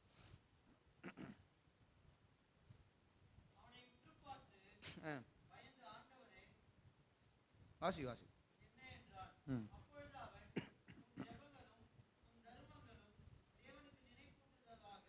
அவர் சந்நிதியில் வந்தெட்டி இருக்கிறது. ஒரு அல்லேலூயா சொல்லுங்களேன். கொர்நேலியு என்கிற ஒரு மனிதனை குறித்து இங்க பார்க்கிறோம். இந்த கொர்நேலியு எப்படிப்பட்ட ஒரு மனிதனா இருந்தான்னு சொல்லிக்கிட்டீங்கன்னா, நல்லா கவனிங்க. he was not a Jewish man. இவன் ஒரு யூதன் அல்ல. பழைய ஏற்பாட்டின்படியாய் பலிகளை செலுத்தி தேவனை தேடுகிற, ஆராதிக்கிற ஒரு யூதன் அல்ல. இவன் ஒரு புறஜாதியான், ஒரு புறஜாதியான். இந்த கொர்நேலியு யாருன்னு சொல்லினா ஒரு புறஜாதியான். ஆனா இவனுக்கிட்ட ஒரு பழக்கம் இருந்தது. தேவனை தேடுகிறவனாய் இருந்தான், தேவனை நோக்கி ஜெபிக்கிறவனாய் இருந்தான், தேவனை நோக்கி தேவனுக்கு ஆராதனை செலுத்துகிறவனாய் இருந்தான். அது மட்டும் இல்ல, தேவ பக்தி உள்ளவனாய் இருந்து அநேக ஜனங்களுக்கு தான தர்மங்களை செய்து வந்தான். அவனிடத்துல வரக்கூடிய மக்களுக்கு அல்லது அவன் கேள்விப்படுகிற மக்களுக்கு தான தர்மங்களை செய்கிறவனாய் இவன் இருந்தான். ஒரு நாள் தேவதூதன் கொர்நேலியுக்கு ஜெபத்தில் 9ஆம் மணி வேலையில் அவர் தோன்றுகிறார். அப்போ கொர்நேலியு கேட்கிறார், ஆண்டவனே என்ன அப்படின்னு சொல்லி கேட்கும்போது அவர் சொல்றாரு, கொர்நேலியுவே, நீ செய்த தான தர்மங்கள், நீ கொடுத்த பத்தியா நல்லது, ஏழைகளுக்கு செய்தல்ல நன்மைகள், விதவைகளுக்கு செய்தல்ல நன்மைகள், திக்கற்ற பிள்ளைகளுக்கு நீ செய்த நன்மைகள் எல்லாம் தேவனுடைய சமூகத்தில் தேவனுக்கு நினைப்பூட்டுதலாக அவர் சந்நிதியில் வந்தெட்டினது. அல்லேலூயா. அந்த வார்த்தையை கவனிக்கணும். எந்த வார்த்தையை? தேவனுக்கு நினைப்பூட்டுதலாக அவர் சந்நிதியில் வந்தெட்டி இருக்கிறது. என்னது அது தேவனுக்கு நினைப்பூட்டுதலாக அப்படின்னா, நல்லா கவனிங்க. பழைய ஏற்பாட்டில் ஒரு பலி உண்டு. என்ன பலி அப்படின்னு சொல்லிக்கிட்டீங்கன்னா, ஆங்கிலத்தில் அதனுடைய பெயர் மெமோரியல் ஆஃபரிங். அப்படின்னா நினைவூட்டுதலின் பலி. அல்லேலூயா, சத்தமாக சொல்லுங்க அல்லேலூயா. மெமோரியல் ஆஃபரிங் அப்படின்னு சொல்லுவாங்க. இது எங்கே இருக்குது அப்படின்னு சொல்லிக்கிட்டிங்கன்னா, உதாரணத்துக்கு நான் ஒரு வசனத்தை காட்டுறேன். லேவியராகமம் புத்தகம் 2வது அதிகாரத்துக்கு நீங்கள் வருவீங்கன்னா, 2வது அதிகாரத்தின் 2வது வசனத்தை வாசிக்க கேட்போம். 1-2 வாசிக்கலாம். ஒருவன் போஜன பலியாகிய காணிக்கை கர்த்தருக்கு செலுத்த வேண்டுமானால் அவன் காணிக்கை மெல்லிய மாவாயிருப்பதாக, அவன் அதன் மேல் எண்ணெயை வார்த்து தூபவர்க்கம் போட்டு அதை ஆரோனின் குமாரனாகிய ஆசாரிடத்தில் கொண்டு வருவானாக. அப்பொழுது ஆசாரியன் அந்த மாவிலும் ஒரு கைப்பிடி நிறைய தூபவர்க்கம் எல்லாவற்றோடும் எடுத்து அதை பலிபீடத்தின் மேல் ஞாபக குறியாக தகனிக்க கடவன். மெமோரியல் ஆஃபரிங், ஞாபக குறியான ஒரு பலி. அது கர்த்தருக்கு சுகந்த வாசனையான தகன பலி. ஒரு அல்லேலூயா சொல்லுங்க. இதை குறித்து இன்னும் 9வது வசனத்தில் எழுதப்பட்டிருக்கிறது பாருங்க. அந்த போஜன பலியிலிருந்து ஆசாரியன் ஞாபக குறியாக ஒரு பங்கை எடுத்து பலிபீடத்தின் மேல் தகனிக்க கடவன். இது கர்த்தருக்கு சுகந்த வாசனையான ஒரு பலி.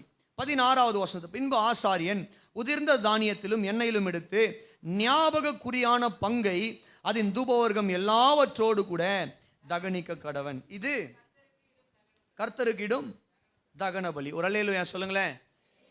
நல்லா கவனிங்க. பழைய ஏற்பாட்டில் there was an offering called grain offering, போஜன பலி. நான் முன்னாடியே சொல்லியிருந்தேன், பழைய ஏற்பாடு 2 வகையான பலி. ஒன்று அனிமல் சாக்ரிஃபைஸ், விலங்குகளின் பலி. 2வது தானியத்தை கொண்டு வந்து தேவனுக்கு பலியாய். தானியத்தை கொண்டு வரும்போது மெல்லிய மாவுங்க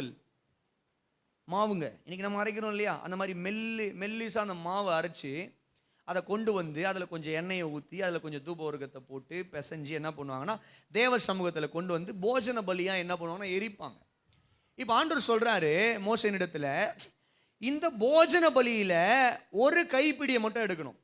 a portion of the grain offering எடுத்து என்ன பண்ணணும் அப்படின்னு சொல்லி கேட்டா, கொண்டு வந்து தேவனுடைய பலிபீடத்தில் அதை என்ன பண்ணணும்னா பலியிடணும். அப்போ அது என்ன பண்ணணும்னா, அது அப்படியே அது எரிஞ்சு அதனுடைய அந்த புகை மேலே எழும்பும் போது அது எதை காண்பிக்கிறது என்றால், அந்த பலியை கொண்டு வந்தான் பார்த்தீங்களா, யார் அது கத்துறது?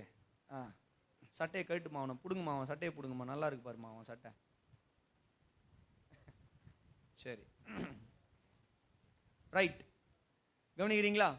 இப்போ கவனிங்க. இந்த ஞாபக குறியான அந்த பலியை இடும் பொழுது அதில் இருக்கக்கூடிய அந்த புகை மேலே எழும்பும் பொழுது அது எதை குறிக்கிறது என்றால், இந்த மனிதனுடைய அர்ப்பணிப்பை, அந்த காணிக்கையை கொண்டு வந்த மனிதனுடைய அர்ப்பணிப்பை, அந்த மனிதனுடைய விசுவாசத்தை, அந்த மனிதனுடைய கீழ்ப்படிதலை, அந்த மனிதனுடைய ஜீவியத்தை கர்த்தர் பார்த்து, இது மட்டுமாய் அவன் தேவனுக்காக அர்ப்பணிக்கப்பட்ட வாழ்க்கையை தேவன் நினைவு கூர்ந்து அவனை ஆசீர்வதிப்பார் என்பதற்கு அடையாளமாக இந்த பலிகள் செலுத்தப்பட்டது.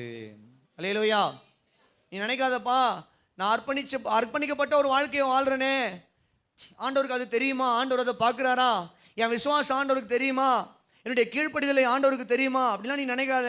நீ ஞாபக குறியான பலியை நீ இடும்போது ஒரு காரியம் நீ புரிஞ்சுக்கணும். இது என்னன்னா மெமோரியல் ஆஃபரிங். ஆண்டவர் ஒரு காரியத்தை நினைவு கூறுகிறாரு. எதை நினைவு? உன்னுடைய அர்ப்பணிப்பை தேவன் நினைவு கூர்ந்து உனக்கு அதற்குரிய பலனை தருவார். அல்லேலூயா. உன்னுடைய கீழ்ப்படிதலையும் விசுவாசத்தையும் உன்னுடைய தொழுகையும் நினைவு கூர்ந்து தேவன் உனக்கு என்ன பண்ணுவார்னா பலன் கொடுப்பார் என்பதற்கு அடையாளமாக செலுத்தப்பட்ட ஒரு காணிக்கை, ஒரு பலி அது. அல்லேலூயா சொல்லுங்களேன். That's a portion of grain offering. கவனிங்க. இப்போ கொர்நேலியுவினிடத்துல தேவதூதன் சொல்லுகிற நினைப்பூட்டுதலாய் தேவ சந்நிதியில வந்து எட்டினது என்பது எதை காண்பிக்கிறது என்றால், இங்க தேவன் சொல்லியிருந்த ஞாபகக்குறியான பலி. அல்லேலூயா. பழைய ஏற்பாடுல எப்படி அந்த மெல்லிய மாவுல எண்ணெயால பிசைஞ்சி கொஞ்சம் தூபவர்க்கம் போட்ட ஒரு பலியை கொண்டு போய் பலிபீடத்தில் எரிக்கும் பொழுது அது எப்படி தேவ சமூகத்தை எட்டி அது தேவன் அந்த மனிதனுடைய அர்ப்பணிப்பை நினைவு கூறுகிறதாய் இருக்கக்கூடிய ஒரு பலியாக இருந்ததோ, அதே போல தேவதூதன் தோன்றி கொர்நேலியுவுக்கு சொல்ற காரியம் என்னன்னா, கொர்நேலியுவே, நீ செய்த தான தர்மங்கள், நீ வாங்கி கொடுத்த அரிசி, நீ வாங்கி கொடுத்த பருப்பு, நீ வாங்கி கொடுத்த எல்லா விதமான பொருட்கள், ஏழை எளிய மக்களுக்கு நீ காண்பித்த இரக்கம், இவைகள் எல்லாம் தேவனுடைய பார்வையில் எப்படி இருக்கு தெரியுமா?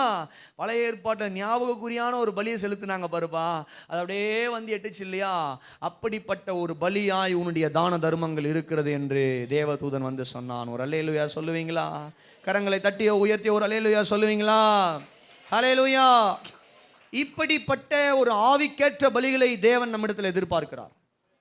அல்லேலூயா, அல்லேலூயா. அப்போ கவனிங்க, நம்ம கொடுக்கும் பொழுது இப்படிப்பட்ட ஏழை எளிய மக்களுக்கு கர்த்தர் நிச்சயமாய் நம்மை கனம் பண்ணுவார். சத்தமா சொல்லுங்களேன். எத்தனை பேர் நம்புறீங்க? ஹல்லேலூயா. போவாஸ்னு ஒரு மனுஷன் செல்வசீமானா இருந்தார். ஹல்லேலூயா சொல்லுங்க. அவருடைய வாழ்க்கையை படிக்கும் பொழுது நம்ம ரூத்தை தான் பார்க்குறோம், ரூத்து புத்தகத்தில். ஏன்னா அது ரூத்தை சுற்றி தான் அந்த புத்தகம். ஆனால் அதில் போவாசனுடைய பாகம் ஒன்று இருக்கு. இந்த போவாஸ் நீங்கள் பார்த்தீங்கன்னா அவர்கிட்ட இருந்து ஒரு நல்ல குணம் பாருங்க. அந்த அறுவடை செய்து அந்த தானியங்களை எல்லாம் அவர்கள் கட்டும் பொழுது சிந்துகிற காரியங்களை ஏழை எளிய மக்களுக்கு விட வேண்டும் என்பது பழைய ஏற்பாட்டு பிரமாணம். அவன் அறுவடை செய்யுமோ சிந்துது இல்லையா, சிந்துறதெல்லாம் விட்டுடணும் ஏழை எளிய மக்கள் பொறுக்கிட்டு போக. இது வந்து கர்த்தர் கொடுத்த கட்டளை. இப்போ இதை இவர் எப்படி பண்ணுறாருன்னு சொல்லி கேட்டிங்கன்னா, நல்லா கவனிங்க, போவாஸ் என்ன பண்ணுறாருன்னு சொல்லி கேட்டிங்கன்னா, அவர் சொல்கிறாரு நிறையாவே சிந்த விடுங்க. அல்லேலூயா. நீங்கள் அறுத்து கட்டும் பொழுது யூஸ்வலாக எவ்வளோ சிந்துமோ நீங்கள் நேச்சுரலாக சிந்த விடாதீங்க, கொஞ்சம் நிறையாவே சிந்த விடுங்க, கொஞ்சம் நிறையாவே சிந்த விடுங்க. இந்த இடத்துல நம்முடைய எல்லைக்குள்ள, நம்முடைய நிலத்தில், நம்முடைய வயலில், நம்முடைய இந்த களஞ்சியத்தில் வந்து ஏதாவது கிடைக்குமா அப்படின்னு சொல்லி வர ஏழை மக்கள் தாராளமாக எடுத்துகிட்டு போகட்டும். அதனால் நீங்கள் சிந்த விடுறது நேச்சுரலாக சிந்த விடாதீங்க, கொஞ்சம் நிறையாவே சிந்த விடுங்க அப்படின்றார். ஒரு அல்லேலூயா சொல்லுங்களேன். எவ்வளோ இரக்கமுள்ள மனுஷன்ல. அல்லேலூயா சொல்லுங்க. விளங்குதா நான் சொல்கிறது? நான் பேசுகிற குறிப்பு உங்களுக்கு புரியுதா? நான் பேசுகிற வெளிப்பாடு உங்களுக்கு புரியுதா? புரிஞ்சுதுன்னு சொல்கிறவங்க மாத்திரம் ஒரு அல்லேலூயா சொல்லுங்க. அப்போ அங்கே வேலைக்காரங்களுக்கு சொல்கிறாரு, நீ அதை அறுக்கும் பொழுது லேசாக தான் சிந்தோம், ஆனால் நீ என்ன பண்ணு, கொஞ்சம் எக்ஸ்ட்ராவாகவே சிந்த வைமா, ஏன்னா வரக்கூடிய ஜனங்க வந்து அதை தாராளமாக எடுத்துகிட்டு போயிட்டு சந்தோஷமாக சாப்பிடட்டும். அல்லேலூயா. அப்போ நான் யோசிக்கிறேன், கர்த்தர் இந்த மனுஷனை ஏன் செல்வசீமானாய் வைத்தார் என்கிற ஒரு நோக்கத்தை அவர் புரிந்து கொண்டு அதை நிறைவேற்றுகிறார். என்ன நிறைவேற்றுகிறார்? கர்த்தர் எனக்கு கொடுத்துருக்கிறார், என் வயல் நல்லா விளையுது, என் வயலில் நிறைய விளைச்சல்கள் உண்டாகிறது, அவை எல்லாவற்றையும் என்னுடைய களஞ்சியத்துக்கே நான் கொண்டு போய் சேர்க்காமல் தேவையில் இருக்கக்கூடிய மக்களுடைய அந்த சோத்து பானையில், அந்த சோத்து சட்டியில் போய் சேரட்டும் அப்படின்னு சொல்லி தன்னுடைய வயல் நிலத்தில் சிந்தவிட்ட ஒரு இரக்கமுள்ள மனிதனாய் இந்த போவாஸ் இருந்தான். அல்லேலூயா சொல்லுங்களேன். ரூத்தை தேவன் தெரிந்து கொண்டார் அப்படின்னு சொல்லி சொல்லுவோம். அதே போல் இந்த ரூத்துக்கு கர்த்தர் போவாஸை நியமித்தது. நம்ம ரூத்து ஆமாம் ரூத்து தான் இல்லைன்னு நான் சொல்ல வரல, புக்கே ரூத்துன்னு தான் போட்டிருக்கு. நம்ம யார் மாற்றி எழுதுறதுக்கு போவாஸ்ன்னு? ரூத்து தான் இல்லையா? அப்போ கவனிங்க, அங்கே நம்ம ரூத்தை மெயின் ஹைலைட்டாக பார்த்தாலும் இப்போ இன்னைக்கு காலையில் நம்ம யாரை ஹைலைட்டாக பார்க்குறோம்? போவாஸ் ஹைலைட்டாக பார்க்குறோம். இந்த போவாஸ் நீங்கள் பார்த்தீங்கன்னா இவர் தான் ரூத்தை திருமணம் பண்ணிக்கிறாரு. இந்த போவாஸினுடைய சந்ததியில் தான், வித்தில் தான் தாவீது வருகிறார், ஈசாய் வருகிறார், தாவீது வருகிறாரு.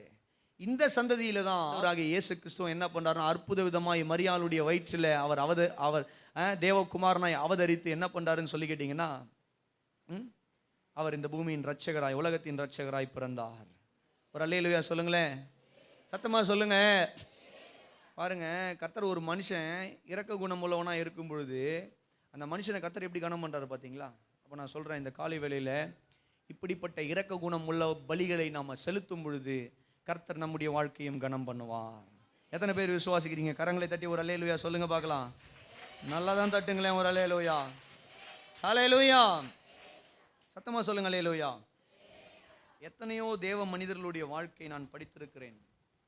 கிரஹாம் ஸ்டெயின்ஸாக இருக்கட்டும், மதர் தெரேசாவாக இருக்கட்டும், அவங்க வாழ்ந்த இடம், அவங்க ஊழியம் செய்த இடம், அவங்க தங்கின இடத்தையெல்லாம் பார்க்குற கிருபை எங்களுக்கு கிடைச்சிது. இந்த மதர் தெரேசா அவங்க இருந்த இடங்களை எல்லாம் போய் நான் பார்க்கறதுக்கான கிருபை எனக்கு கிடைச்சிது. ஆண்டவர் நாமத்துக்கு மகிமை உண்டாவதா. ஏமி கேர்மைக்கல் அம்மையார், மதர் தெரேசா அம்மையார், டாக்டர் ஐடாஸ் கடர் அம்மையார், இவங்கெல்லாம் அந்த இரக்கத்தை இந்திய மண்ணில் விதைச்சாங்க. அல்லேலூயா. எங்கிருந்தோ வந்து நான் சொன்ன ஆட்கள் யாருமே இந்தியர்கள் அல்ல, எல்லாம் வெவ்வேறு தேசங்கள்லேருந்து வந்து ஆண்டவருடைய அன்பிற்காக அவங்க என்ன பண்ணாங்கன்னா இரக்கத்தை இந்திய மண்ணில் விதைத்தார்கள். அப்போ இந்தியாவிலேயே பிறந்து வளர்ற நாம எத்தனை அதிகமாய் தேவையில் இருக்கக்கூடிய மக்களுக்கு நம்முடைய அன்பை விதைக்க வேண்டும். அல்லேலூயா சொல்லுங்களேன், சத்தமாக சொல்லுங்களேன், சத்தமாக தான் சொல்லுங்களேன். நல்லா கவனிங்க. உங்களால் வாயை திறந்து இயேசு சொல்ல முடியலன்னா நீங்கள் கொடுக்குற நன்மையில், நீங்கள் செய்கிற தான தர்மங்களில் இயேசு அவர்களோடு கூட பேசுவார். அல்லேலூயா. நீங்கள் உங்கள் மேலே காட்டுற அன்பில் இயேசு அவர்களுக்கு தெரிவார். நீங்கள் உங்களுக்கு கொடுக்குற உதவியில் இயேசு அவர்களுக்கு தெரிவார். நல்லா ஒரு அல்லேலூயா சொல்லுங்கள். ஆண்டவர் நாமத்துக்கு மகிமையும் கனமும் உண்டாவதாக. சரி, நான்காவதாக தேவன் எதை காணிக்கையாக அவர் பார்க்கிறார்? மறுபடியும் வாசிக்க கேட்போம். அப்போஸ்தலர் நடபடிகள் 10வது அதிகாரத்தின் 4வது வசனத்தை ஒருவர் வாசிக்க கேட்கலாம். அவனை உற்று பார்த்து பயந்து, ஆண்டவரே என்ன என்றான். அப்பொழுது அவன், உன் ஜெபங்களும் உன் வேண்டுதல்களும் உன் தர்மங்களும், உன் ஜெபங்களும் உன் தர்மங்களும் தேவனுக்கு நினைப்பூட்டுதலாக. அல்லேலூயா சொல்லுவோமா? ஒரு அல்லேலூயா சொல்லுவோமா? ஆண்டவருடைய நாமத்திற்கு கனமும் மகிமையும் உண்டாவதாக. இங்க வாசிக்கிறோம், உன் ஜெபங்களும். என்னது? சத்தமா தான் சொல்லுங்களேன், வாயை திறந்து. ஜெபங்கள். சரி, இன்னொரு வசனத்தை வாசிக்க கேட்கலாம். வெளிப்படுத்தின விசேஷம் 8வது அதிகாரத்தின் 3, 4 ஆகிய வசனம் வேகமா எடுத்து வாசிங்க. வேறொரு தூதனும் வந்து தூபம் காட்டும் பொற்கலசத்தை பிடித்து பலிபீடத்தின் படியிலே நின்றான். சிங்காசனத்திற்கு முன்பாக இருந்த பொற்பீடத்தின் மேல் சகல பரிசுத்தவான்களுடைய ஜெபங்களோடும் தூபவர்க்கமும் அவனுக்கு கொடுக்கப்பட்டது. அப்படியே பரிசுத்தவான்களுடைய ஜெபங்களோடும் செலுத்தப்பட்ட தூபவர்க்கத்தின் புகையானது தூதனுடைய கையிலிருந்து. அல்லேலூயா. மறுபடியும் ஒரு தடவை வாசிக்கலாமா? வேறொரு தூதன் வந்து தூபம் காட்டும் பொற்கலசத்தை பிடித்து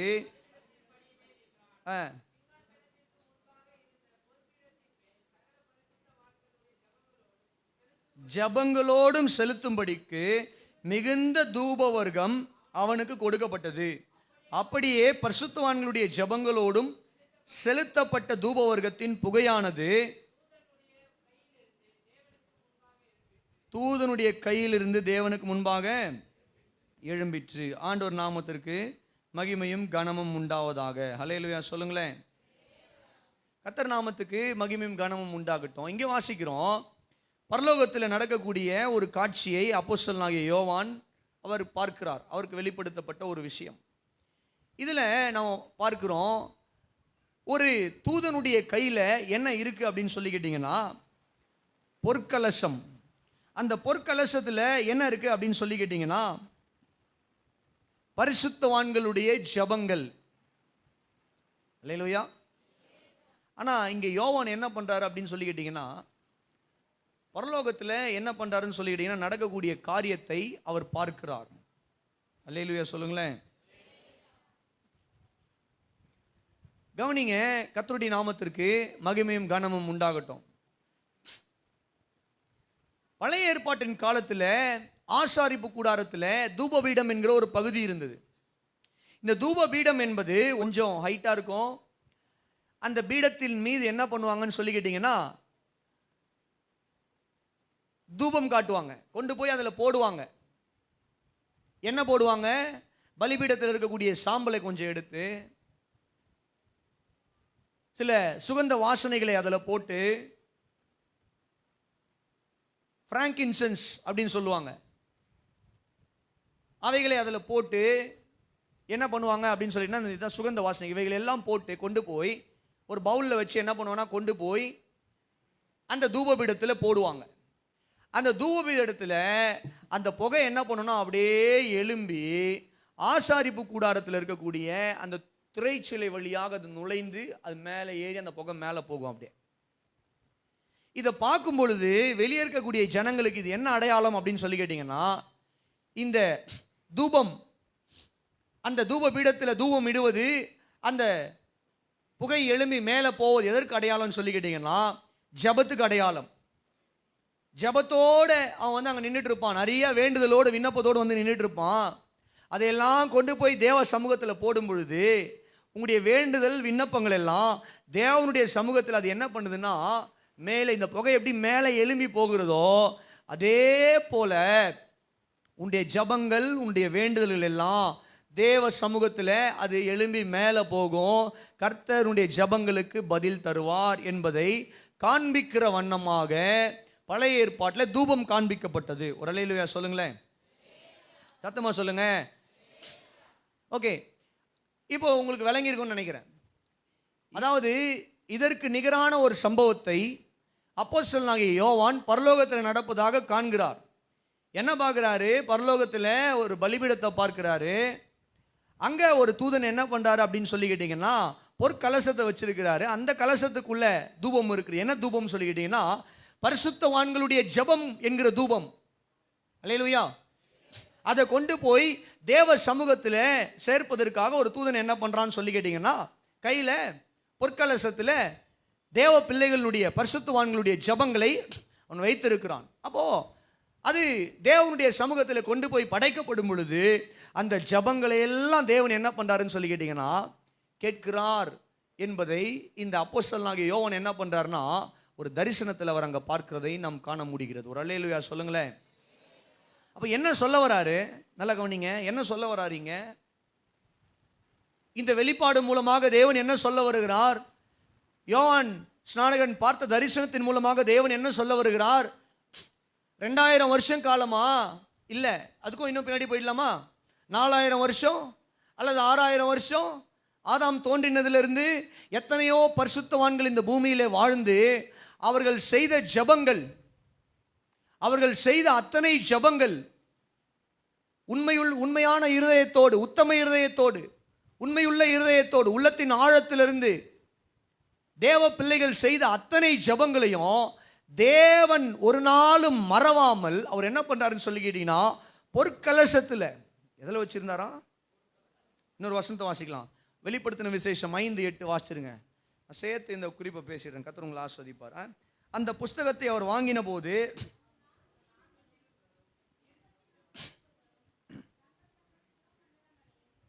பரிசுத்தவான்களுடைய ஜபங்களாகிய தூப வர்க்கத்தால் நிறைந்த பொற்கலசங்களையும் பிடித்து கொண்டு ஆட்டுக்குட்டியானவருக்கு முன்பாக வழக்கமாய் விழுந்தாங்க. வாசிக்கிறோம், பரிசுத்தவான்களுடைய ஜபங்களாகிய தூப வர்க்கம் நிறைந்த பொற்கலசங்களையும் பிடித்து கொண்டு. ஒரு அல்லேலூயா சொல்லுங்களேன். பரிசுத்தவான்களுடைய ஜபங்களாகிய தூப வர்க்கம். ஆமென். எங்க இருக்கு இப்போ இந்த ஜபங்கள் எல்லாம்? பொற்கலசத்தில். ஏன் பொற்கலசத்தில் அப்படின்னு சொல்லி எழுதப்பட்டிருக்கிறது? பழைய ஏற்பாட்டில் ஆசாரிப்பு கூடாரத்தில் பயன்படுத்தப்பட்டது பொன்னினால் ஆகப்பட்ட பாத்திரங்கள். அல்லேலூயா சொல்லுங்க. அதே மாதிரி என்ன பண்றாருன்னு சொல்லி கேட்டீங்கன்னா, பொன் வெளியினாலான பாத்திரங்கள் அநேகம் உண்டு. அதே மாதிரி என்ன பண்ணாருன்னா, தரிசனத்தில் பரலோகத்தில் ஒரு காரியத்தை பார்க்கிறாரு. அங்க பரலோகத்தில் இருக்கக்கூடிய காரியம் கவனிங்க, பொற்கலசம். ஆசாரிப்பு கூடாரத்தில் நல்ல கவனிங்க, பொன்னு, வெள்ளி, வெண்கலம். எல்லாரும் சொல்லுங்க, வெண்கலம். பொன்னு, வெள்ளி, வெண்கலம், இவைகளால் செய்யப்பட்ட பாத்திரங்கள் எல்லாமே பொன்னால செய்யப்பட்டிருக்க. ஒரு சிலது பொன்னில் இருக்கும், ஒரு சிலதெல்லாம் வெண்கலத்தில் இருக்கும். அப்போ கவனிங்க, ஆண்டவர் நாமத்திற்கு கனமும் மகிமையும் உண்டாவதாக. ஆனால் இப்போ இங்கே ஒரு காரியத்தை பார்க்குறாரு பரலோக தரிசனத்தில். என்னன்னு சொல்லி என்ன பார்க்குறாரு அப்படின்னு சொல்லி கேட்டிங்கன்னா, அங்கே இருக்கக்கூடிய அந்த பவுல், தூபபீடத்தில் போய் தூபத்தை கொண்டு போய் போட்டு தூபம் காட்ட வேண்டிய அந்த பவுல் பரலோகத்தில் எப்படி இருக்குன்னு சொல்லி கேட்டிங்கன்னா, பொன்னால இருக்கு. கோல்டன் பவுல். ஹல்லேலூயா. இந்த பொன்னான பாத்திரத்தில் தூபவர்க்கம் இருக்கு. அப்படின்னா என்ன அர்த்தம்? ஜபங்கள் இருக்கு. அப்போ இது எதை காட்டுதுன்னு சொல்லி கேட்டிங்கன்னா, உண்மையாய் உத்தம இருதயத்தோடு தம்மை நோக்கி ஜெபிக்கிற தேவ பிள்ளைகளுடைய ஜபங்கள் தேவனுடைய பார்வையில் விலையேற பெற்றவைகளாய் இருக்கிறது. அல்லேலூயா. உத்தம இருதயத்தோடு ஒரு மனுஷன் செய்கிற ஜெபம், உண்மையான இருதயத்தோடு நான் ஆண்டவர் நோக்கி பார்க்க போறேன், ஆண்டவர் நோக்கி ஜெபிக்க போறேன், தேவ சமூகத்தில் நேரத்தை செலவிட போறேன் அப்படின்னு சொல்லி வாஞ்சையோடு உண்மையுள்ள இருதயத்தோடு ஒரு மனுஷன் ஜெபிக்கிற அந்த ஜெபம் தேவனுடைய பரலோகத்தில் எப்படிப்பட்டதாக இருக்கிறது? விலையேற பெற்றதாக இருக்கிறது. அவைகள் எல்லாம் தேவனுக்கு நாம் இடுகிற பலிகளாய் இருக்கிறது. தேவன் அவைகளை எல்லாம் அங்கீகரித்து அவைகளுக்கு பதிலும் கொடுக்கிறவராய் இருக்கிறார். ஒரு அல்லேலூயா சொல்லுங்களேன். அப்ப நம்ம நினைக்கிறோம் நிறைய நேரத்தில் ஜெபம் என்பது தேவனிடத்தில் நம்ம போய் நம்முடைய தேவைகளை எல்லாம் கேட்பது மட்டும்தான் ஜெபம். அதனால தான் இன்னைக்கு நிறைய பேர் என்ன நினச்சிக்கிறாங்க, நல்லா கவனிங்க, ஜெபம் நினைக்கும் போது நிறைய பேர் என்ன நினச்சிக்கிறாங்க, நமக்கு ஏதாவது தேவை இருந்தால் தான் ஜெபிக்கணும்னு நினச்சிக்கிறாங்க. விளங்குதா நான் சொல்கிறது? நமக்கு ஒரு கஷ்டம் வரும்போது மட்டும்தான் நம்ம ஜெபிக்கணும், தேவை வரும்போது தான் நம்ம ஜெபிக்கணும், நமக்கு பிரச்சனை ப்ராப்ளம்ஸ் வரும்போது தான் நம்ம சர்ச்சுக்கு போகணும் ஜெபிக்கணும், இல்லை வீட்டில் உட்காந்து ஜெபிக்கணும், உபவாசம் இருந்து ஜெபிக்கணும், குடும்ப ஜெபம் ஜெபிக்கணும். இதெல்லாம் என்ன நினச்சிக்கிறாங்கன்னா, நமக்கு தேவை வரும்பொழுது மட்டும் தான் நம்ம இதை செய்யணும் அப்படின்னு நினைக்கிறாங்க. ஆனால் இங்கே வாசிக்கிறோம் வேதத்தில் என்ன வாசிக்கிறோம் அப்படின்னா, ஆண்டவர் நாமத்துக்கு கனவு மகிமையும் உண்டாகட்டும். ஜெபம் என்பது நம்முடைய தேவைக்காக மாத்திரம் தேவ சமூகத்தில் வருவதல்ல. ஜெபம் என்பது ஆராதனையின் ஒரு பகுதி, தேவன் விரும்புகிற ஆவிக்கேற்ற பலி. ஏன் இது ஆவிக்கேற்ற பலியா ஜெபத்தை ஆண்டவர் விரும்புகிறார்? எனக்கும் ஒரு கேள்வி வந்து, ஏன் ஜெபத்தை ஆண்டவர் ஒரு ஆவிக்கேற்ற பலியா விரும்புகிறாரு? நம்மை ஒப்பு கொடுக்கணும் பலியா விரும்புகிறாரு, நம்முடைய துதிகளை பலியா விரும்புகிறாரு, தேவன் நம்ம கொடுக்குற பணங்களை நம்ம தான தர்மம் செய்து அதை ஆவிக்கேற்ற பலியா விரும்புகிறாரு. ஏன் ஜெபத்தை தேவன் பலியா விரும்புகிறாரு? ஏன்னா ஜெபம் என்பது, நல்லா புரிஞ்சுக்கோங்க, நம்முடைய தேவைகளை சொல்லி ஆண்டவரிடத்தில் புலம்போது மட்டும்தான் ஜெபம் நம்ம நினச்சிருக்கிறோம் நிறைய நேரத்தில். ஏன்னா சில பிரசங்கியாளர்கள் அப்படியே சொல்லி சொல்லி நமக்குள்ளே திணிச்சிட்டாங்க. கிடையாது, நம்முடைய தேவை ஆண்டவர்கிட்ட சொல்கிறதும் ஜெபம் தான். அது ஜெபத்தில் ஒரு பகுதி. அல்லேலூயா. ஜெபத்தில் ஒரு பகுதி நம்முடைய தேவையை சொல்கிறது. ஆனால் ஜெபம் என்பது தேவனோடு கூட நமக்கு இருக்கக்கூடிய உறவு. ஆமென் வரல பாருங்க. ஜெபம் என்பது தேவனோடு கூட நமக்கு இருக்கக்கூடிய உறவு. ஆண்டவரை நேசிக்கிற நாம ஆண்டவரோடு கூட பேசுகிற ஒரு நேரம் தான் ஜெபம். ஆண்டவரோடு கூட உறவாடுகிற ஒரு நேரம் தான் ஜெபம். ஆண்டவர் மீது நாம் வைத்திருக்கிற அன்பை நாம துதிகள் மூலமாக, ஸ்தோத்திரங்கள் மூலமாக மண்டிட்டு கண்களை மூடி அவர் நோக்கி பார்த்து நம்ம பேசுவது தான் ஜெபம். அல்லேலூயா சொல்லுங்க. ஒவ்வொரு முறையும் நம்ம போய் தேவ சமூகத்தில் மண்டிட்டு ஜெபிக்கும் பொழுது, கண்களை மூடி உள்ளத்தின் ஆழத்தில் ஜெபிக்கும் பொழுது நம்ம என்ன காட்ட வரோம் அப்படின்னு சொல்லிக்கிட்டீங்கன்னா, ஆண்டவரே நான் உம்மோடு உறவாட வந்திருக்கிறேன், நான் உம்மோடு பேச வந்திருக்கிறேன், நான் உண்மையே சார்ந்து இருக்கிறேன். அல்லேலூயா சொல்லுங்களேன். நான் உண்மையே சார்ந்து இருக்கிறேன்ப்பா, நீங்க தான் என் அடித்தளம், உண்மை ஆராதிக்க வந்திருக்கேன், உம்மை தொழுது கொள்ள வந்திருக்கேன், உமக்கு பலி செலுத்த வந்திருக்கிறேன். அல்லேலூயா சொல்லுங்க. I have come to worship you, நான் உம்மை ஆராதிக்க வந்திருக்கிறேன், உம்மை தொழுது கொள்ள வந்திருக்கிறேன். எப்படி தொழுது கொள்ள போறேன்? ஜெபிக்க போறேன். நான் பண்ற ஜெபம், அதில் நான் சொல்ற பாட்டு, அதில் நான் பாடுற பாட்டு, நான் அதில் சொல்ற ஸ்தோத்திரங்கள், பலிகள், துதிகள், இவைகள் எல்லாம் நான் என்ன பண்ண போறேன்னா தொழுகையா கொடுக்க வந்திருக்கிறேன் ஆண்டவரே. அல்லேலூயா சொல்லுங்க. நான் உம்மை நம்பி இருக்கிறேன், உம்மையே விசுவாசிக்கிறேன் என்பதை வெளிப்படுத்துகிற ஒரு காரியம்தான் ஜெபம். அல்லேலூயா சொல்லுங்க. உம்முடைய சித்தத்திற்கு நான் என்னை அர்ப்பணித்து கீழ்ப்படிந்திருக்கிறேன் என்பதை வெளிப்படுத்துகிற ஒரு காரியம் தான் ஜெபம். அப்போ ஜெபத்தில் நம்ம மண்டிடும் பொழுது நம்முடைய அன்பை நம் தேவனுக்கு வெளிப்படுத்தி தேவனோடு கூட உறவாட போகிறோம். நம்முடைய விசுவாசத்தை தேவன் மீது வைத்திருக்கிறேன் என்பது காட்டுவதின் அடையாளம் தான் ஜெபம். நான் தேவனுக்கு என்னுடைய வாழ்க்கையை முற்றிலுமாய் அர்ப்பணித்து அவருடைய சித்தத்தின்படியாக என்னை ஒப்பு கொடுத்து இருக்கிறேன் என்பதுதான் ஜெபம். இதை செய்யாதவங்க ஒரு நாளும் ஜெபிக்க முடியாது. விளங்குதா உங்களுக்கு? ஏன் நிறைய பேரால் ஜெபிக்க முடியல? ஏன்னா அவர்களுக்கு தேவன் மீது அன்பு குறைவு. ஏன் நிறைய பேரால் ஜெபிக்க முடியல? ஏன்னா அவங்க தேவன் தான் எல்லாவற்றுக்கும் காரணர், அவர் தான் என்னை தாங்குகிறவர், போஷிக்கிறவர் என்கிற விசுவாசம் அவர்களுக்கு குறைவு. அவங்க நினச்சிட்டு இருக்காங்க, நான் சம்பாதிக்கிறேன், நான் வாழ்கிறேன். ஏன் நிறைய பேரால் ஜெபிக்க முடியல? ஏனென்றால் நான் தேவனுக்கு என்னை முற்றிலுமாய் அவருடைய சித்தத்தின்படியாய் அர்ப்பணித்திருக்கிறேன் என்கிற ஒரு அர்ப்பணிப்பு இல்லை, அதனால ஜெபிக்க முடியல. அப்போ இதெல்லாம் இருக்கிற மனுஷன் கண்டிப்பாக என்ன பண்ணுவான்? ஜெபிப்பான். தேவை இருக்கிறதுனால தான் ஜெபிப்பான் கிடையாது, இதெல்லாம் இருந்தாவே ஜெபிப்போம். ஆண்டவர் மேலே அன்பு இருந்தால் ஜெபம் பண்ணிடுவோம். ஆண்டவர் மேலே விசுவாசம் அதிகமாக இருந்தால் ஜெபம் பண்ணிடுவோம். என்ன ஆண்டவருக்கு நான் ஒப்பு கொடுத்துருந்தேன் அப்படின்னா ஜெபம் பண்ணிடுவோம். நமக்கு தேவை இருக்கோ தேவையில்லை, நம்ம ஜெபம் பண்ணிடுவோம். அல்லேலூயா சொல்லுங்களேன். ஏன்னா இது ஒரு உறவு, இது ஒரு தொழுகை, தேவன் விரும்புகிற பலி. ஒரு அல்லேலூயா சொல்லுங்களேன். இப்போ கவனிங்க, வேதத்தில் தானியேலை பார்க்கிறோம். தானியேல் தினந்தோறும் எத்தனை வேளை? 3 வேளை ஜெபித்து வந்தான். எப்பயுமே தேவையில் இருந்தானா? அவன் எப்பயுமே பசியும் பட்டினியும் பஞ்சத்தில் இருந்தானா? எங்க உயர்ந்த பதவியில் இருந்தாங்க. உயர்ந்த பதவியில் இருந்த ஒரு மனுஷன் தினந்தோறும் 3 வேளை தொடர்ந்து ஜெபித்து வந்தான். அல்லேலூயா சொல்லுங்க, சத்தம் அல்லேலூயா சொல்லுங்க. அப்ப டெய்லி நம்ம ஏன் ஜெபிக்கிறோம்? ஒரு உண்மையான ஜெபம் தேவனுடைய பார்வையில் எப்படிப்பட்டதா இருக்கிறது? அது ஆவிக்கேற்ற பலியா இருக்கிறது. அல்லேலூயா. தூபபீடத்தில் கொண்டு போய் இட்டு அந்த தூப பலி எப்படி தேவ சமூகத்தில் போய் எட்டுகிறதோ ஜபங்களாக, அப்படியாய் பரிசுத்தவான்களுடைய ஜபங்கள் இருப்பதாக வெளிப்படுத்தின விசேஷத்தில் வாசிக்கிறோம். அந்த பரிசுத்தவான்கள் யாரு? கிறிஸ்தவர்களாகிய நீங்களும் நானும் தான். அல்லேலூயா சொல்லுங்களேன். இப்போ கவனிங்க, நம்முடைய ஜபங்கள் பரலோகத்தில் விலையேற பெற்றவைகளாக இருக்கிறது. அதனால தான் பொற்பாத்திரம். நம்முடைய ஜபங்கள் தேவனுடைய பார்வையில் விலையேற பெற்றதாய் மாத்திரமல்ல, நம்முடைய ஜபங்கள் தேவனுடைய பார்வையில் அது ஆவிக்கேற்ற பலியாய் இருக்கிறது. இன்னைக்கு இப்படிப்பட்ட பலியை கர்த்தர் எதிர்பார்க்கிறார். எத்தனை பேர் ஜெபிக்கிறீங்க? ஒவ்வொரு நாள் உங்களுடைய இருதயத்தில் இன்னைக்கு ஒரு கேள்வியை எழுப்புங்க.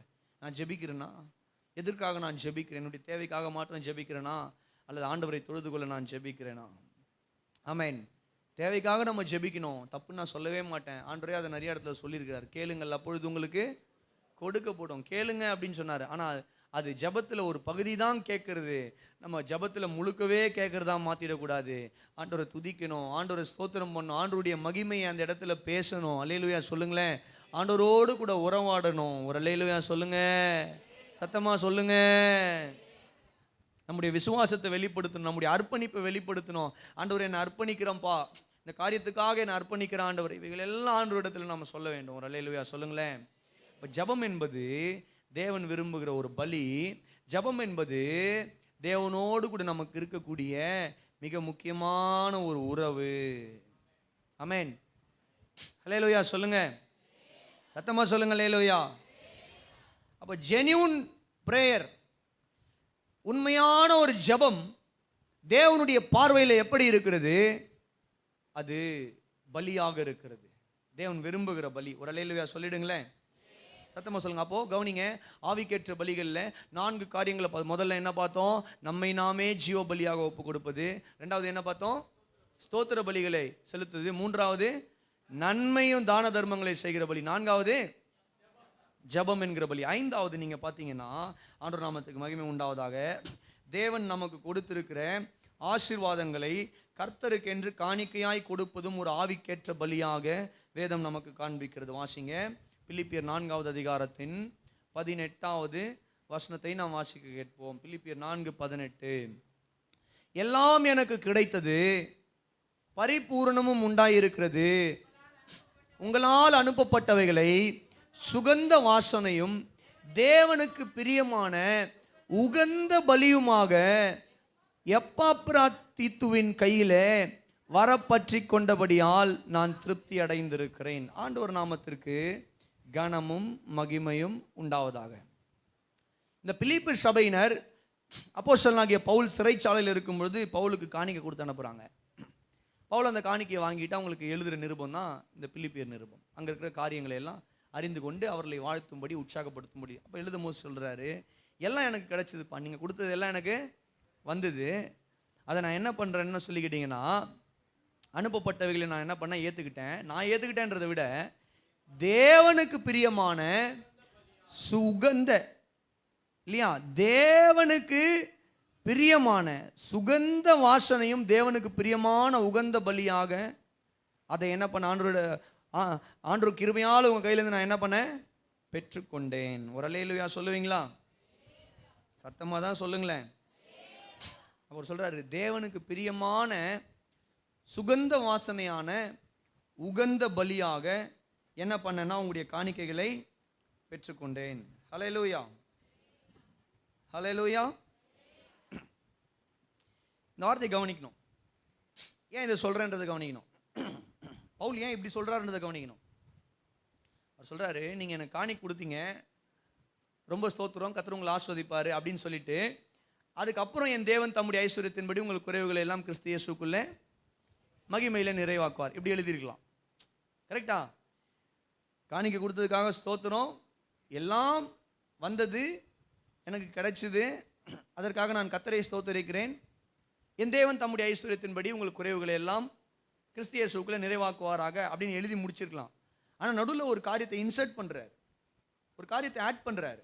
என்ன காரியத்தை உள்ளே ஆட் பண்ணுறாருன்னு சொல்லி கேட்டிங்கன்னா, தேவனுக்கு பிரியமான சுகந்த வாசனையான உகந்த பலியாக உங்களுடைய காணிக்கையை பெற்றுக்கொண்டேன். விளங்குதா நான் சொல்றது?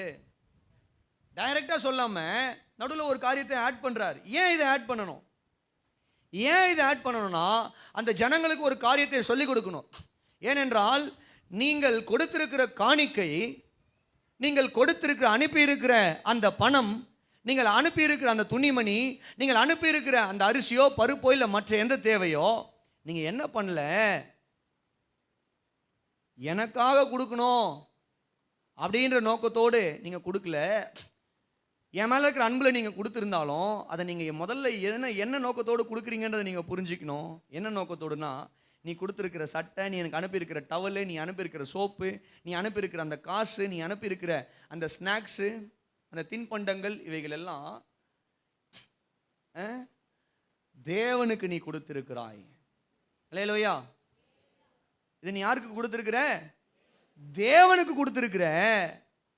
அந்த தேவன் என்ன பண்றாருன்னு சொல்லி கேட்டீங்கன்னா, இந்த பூமியில அதை அனுபவிக்கிற கிருபை எனக்கு கொடுத்திருக்கிறாரு, அந்த பாக்கியத்தை எனக்கு கொடுத்திருக்கிறாரு. அல்லேலூயா. அப்ப நீ கொடுத்திருக்கிற அந்த காணிக்கை, நீ அனுப்பின அந்த காணிக்கையை தேவனுடைய பார்வையில் எப்படி இருக்குன்னு சொல்லி கேட்டா, சுகந்த வாசனையான உகந்த பலியாய் இருக்கிறது. பழைய ஏற்பாட்டில் நம்ம படிச்சுட்டு இருக்கோம் இவ்வளோ நேரம் இல்லையா? பழைய ஏற்பாட்டில் அந்த பலி எப்படி சுகந்த வாசனையாய் தேவன் அதை முகர்ந்தாரோ, அதை தேவன் அங்கீகரித்தாரோ, அதே போல நீ கொடுத்திருக்கிற இந்த காணிக்கை எப்படி இருக்குன்னு சொல்லி கேட்டீங்கன்னா, தேவனுக்கு நீ படைத்த சுகந்த ஒரு வாசனையான ஒரு உகந்த பலியாக இருக்கிறது என்று சொல்லுகிறார். ஹல்லேலூயா சொல்லுங்களேன். அப்போ இந்த ஆவிக்கேற்ற பலிகளில் ஐந்தாவதா என்னன்னு சொல்லி கேட்டிங்கன்னா, தேவன் நமக்கு கொடுத்திருக்கிற நன்மை, தேவன் நமக்கு கொடுத்திருக்கிற பணங்களில் நாம் கர்த்தருடைய ஊழியத்துக்கென்று கொடுப்பது ஆவிக்கேற்ற பலிகளாய் இருக்கிறது. அல்லேலூயா சொல்லுங்க. நம்ம கொடுக்கிற காணிக்கை பணங்கள், நான் கொடுத்தாலும் சரி, நீங்கள் கொடுத்தாலும் சரி, இந்த உலகத்தில் யார் கொடுத்தாலும் சரி, காணிக்கையாக நம்ம கொடுக்கறது, முதல்ல நம்ம யாருக்கு கொடுக்குறோம் அப்படின்றத நமக்குள்ள ஒரு தெளிவு வேணும். என்ன தெளிவு வேணும்னு சொல்லி நிறைய நேரத்தில் நம்ம கிறிஸ்தவங்க என்ன நினச்சிக்கிட்டு இருக்கோம், நான் ஏன் காணிக்கை கொடுக்கணும், நான் ஏன் ஊழியக்காரங்களுக்கு காணிக்கை கொடுக்கணும், அவங்க வாழ்கிறதுக்கு நான் ஏன் காணிக்கை, இப்படி ஒரு எண்ணம் இருந்துக்கிட்டே இருக்குது. அதை முதல்ல நம்ம நல்லா புரிஞ்சுக்கணும். நம்ம உண்டியில் போடுற காணிக்கை முதல்ல தேவனுக்கு படைப்பது என்பதை நாம் அறிந்து கொள்ள வேண்டும். அல்லேலூயா. நம்ம கொடுக்குற காணிக்கை பணங்களாக இருக்கலாம், அல்லது நீங்கள் தசமபாகம்னு சொல்லி கொடுத்தாலும் சரி, அல்லது நீங்கள் நன்றி காணிக்கைன்னு சொல்லி கொடுத்தாலும் சரி, that you gives to God. நம் தேவனுக்கு கொடுக்குறோம். அல்லேலூயா சொல்லுங்க. பவுல் அதை சொல்றாரு, நீ என் மேலே இருக்கிற அன்புல பிரைமரியாக கொடுக்கல. பிரைமரி பர்பஸ் என்ன அப்படின்னு சொன்னால், யூ கிவ் டு காட்.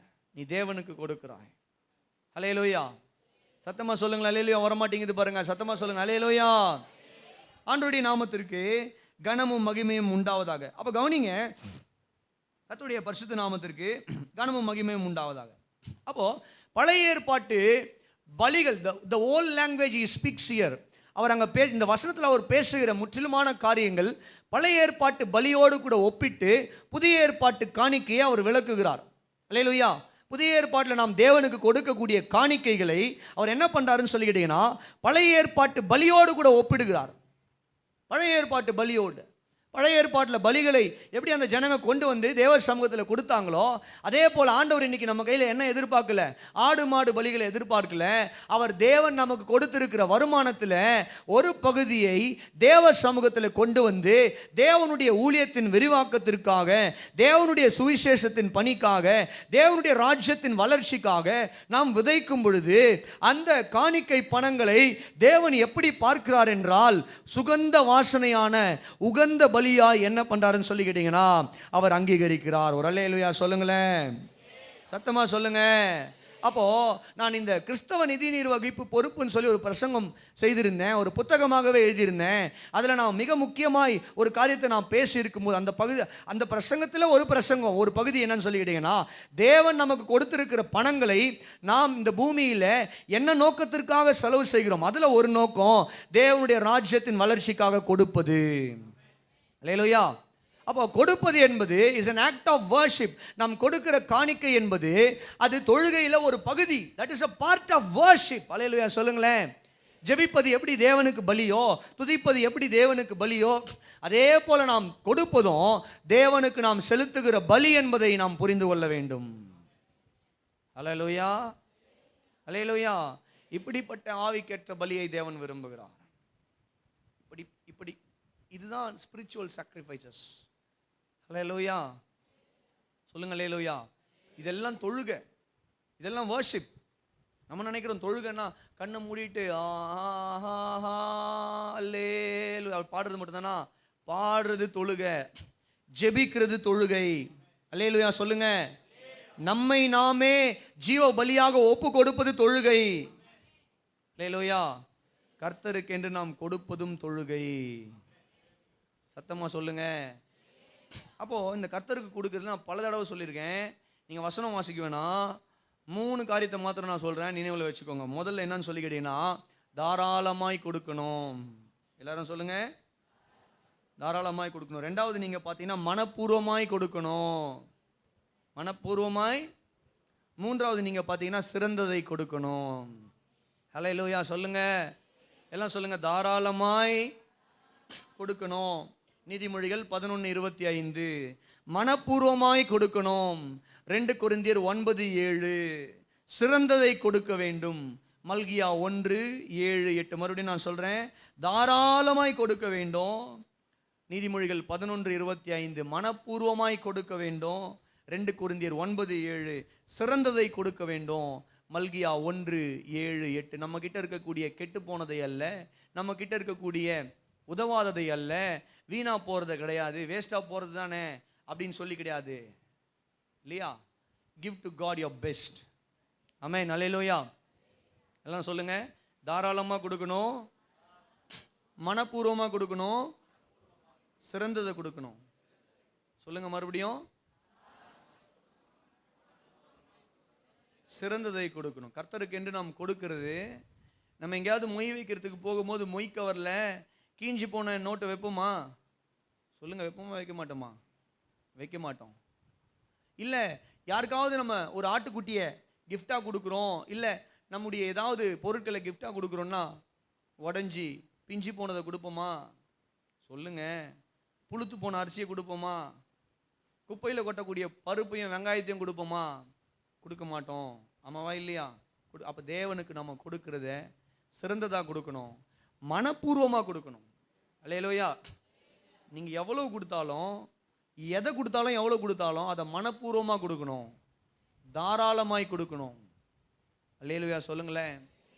தாராளமாய் கொடுக்கணும். இதுதான் தேவன் விரும்புகிற ஆவிக்கேற்ற பலிகளில் ஒன்று. ஆமென். அப்போ இதில் ஒரு காரியம், மனப்பூர்வமாக நம்ம கொடுக்கலன்னா அது ஆண்டவருடைய பார்வையில் முற்றிலுமான ஒரு காணிக்கையாக இருக்காது. ஆகவே நீங்கள் எதை செய்தாலும் கர்த்தருக்கு என்று மனப்பூர்வமாய் செய்யுங்கள். ஆமென். ஒரு ஆமென் தான் வந்தது பாருங்க. அப்போ கவனிங்க, ஆண்டவரின் நாமத்துக்கு மகிமை உண்டாவதாக. இது எல்லாத்தையுமே பவுல் அப்போஸ்தலன் இப்போ இவ்வளோ விஷயம் பேசுகிறோம். பேதுரு அங்கே ஆரம்பித்தார். பவுல் என்ன பண்ணுறாருன்னா அங்கங்கே கனெக்ட் பண்ணுறாரு பலிகளை எல்லாம். ஆவிக்கற்ற பலிகளை செலுத்தும்படியான ஆசாரிய, பரிசுத்த ஆசாரிய கூட்டமாக கர்த்தர் நம்ம தெரிந்து கொண்டார். இப்போ அந்த ஆவிக்கற்ற பலிகள் எல்லாம் என்ன? ரோமர் 12 பவுல் சொல்றார், நம்மை நாமே ஒப்பு கொடுப்பது. ஹல்லேலூயா. எபிரேயரும் பவுல் எழுதினார் அப்படின்னு தான் நானும் விசுவாசிக்கிறேன், நம்புகிறேன். அங்கேயும் பவுல் சொல்கிறாரு, இல்லை வேறு யாராவது எழுதியிருந்தாலும் சந்தோஷம்தான், கர்த்தருடைய வார்த்தை. அங்கே வேதம் சொல்லுகிறது என்னன்னு சொல்லிக்கிட்டா, கர்த்தரை துதிக்கிறது துதி பலி. அல்லேலூயா. நன்மை செய்வது, அடுத்த வசனத்தில் நன்மை செய்வது ஆண்டவருக்கு நாம் கொடுக்கிற பலி. ஆமென். அடுத்துதான் வாசிக்கிறோம் வெளிப்படுத்தின விசேஷத்தில் யோவானுக்கு கிடைக்கிற தரிசனம், தூப கலசத்தில் இருக்கக்கூடிய அந்த தூபங்கள் பரிசுத்தவான்களுடைய ஜபங்களாய் பலிகளாய் தேவ சமூகத்தில் அது போய் சேருகிறது. அல்லேலூயா. இப்போ ஜபம் பலியாக இருக்கிற. ஐந்தாவதா பவுல் சொல்றாரு, மறுபடியும் என்ன சொல்றாருன்னு சொல்லி கேட்டீங்கன்னா, நம்முடைய காணிக்கைகள் தேவனுக்கு என்னவா இருக்குது? பலிகளாக இருக்கிறது. கடைசியாக ஒரு பலி இருக்கு. இதை நான் சொன்னேன், போன வாரத்திலே சொல்லியிருந்தேன். இந்த 6வது பலிக்கு எந்த ஒரு மனுஷன் ஆயத்தமாயிட்டானோ அதுதான் அல்டிமேட் கிறிஸ்தவத்தினுடைய, அதாவது என்ன சொல்லலாம்னு சொல்லி கேட்டிங்கன்னா, உச்சகட்டம் அதுதான். அர்ப்பணிப்பில் உச்சகட்ட அர்ப்பணிப்பு அதுதான், அதுக்கு மேலே அர்ப்பணிப்பே கிடையாது. ஆமென். அர்ப்பணிப்பில் என்னங்க பேசவே மாட்டீங்க, உச்சகட்ட அர்ப்பணிப்பே அதுதான். அதுக்கு மேலே ஒரு அர்ப்பணிப்பு. என்ன அர்ப்பணிப்பு அது? வாசிடலாமா? வாசிங்க. பிலிப்பியர் 2:17 ஒருத்தர் எடுத்துக்கோங்க. 2 தீமோத்தேயு 4:6.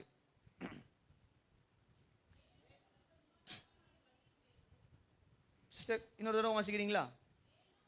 மேலும் உங்கள் விசுவாசமாகிய பலியின் மேலும் ஊழியத்தின் மேலும் நான் வார்க்கப்பட்டு போனாலும் நான் மகிழ்ந்து உங்கள் அனைவரோடு கூட சந்தோஷப்படுவேன். ஒரு அல்லேலூயா சொல்லுவோமா?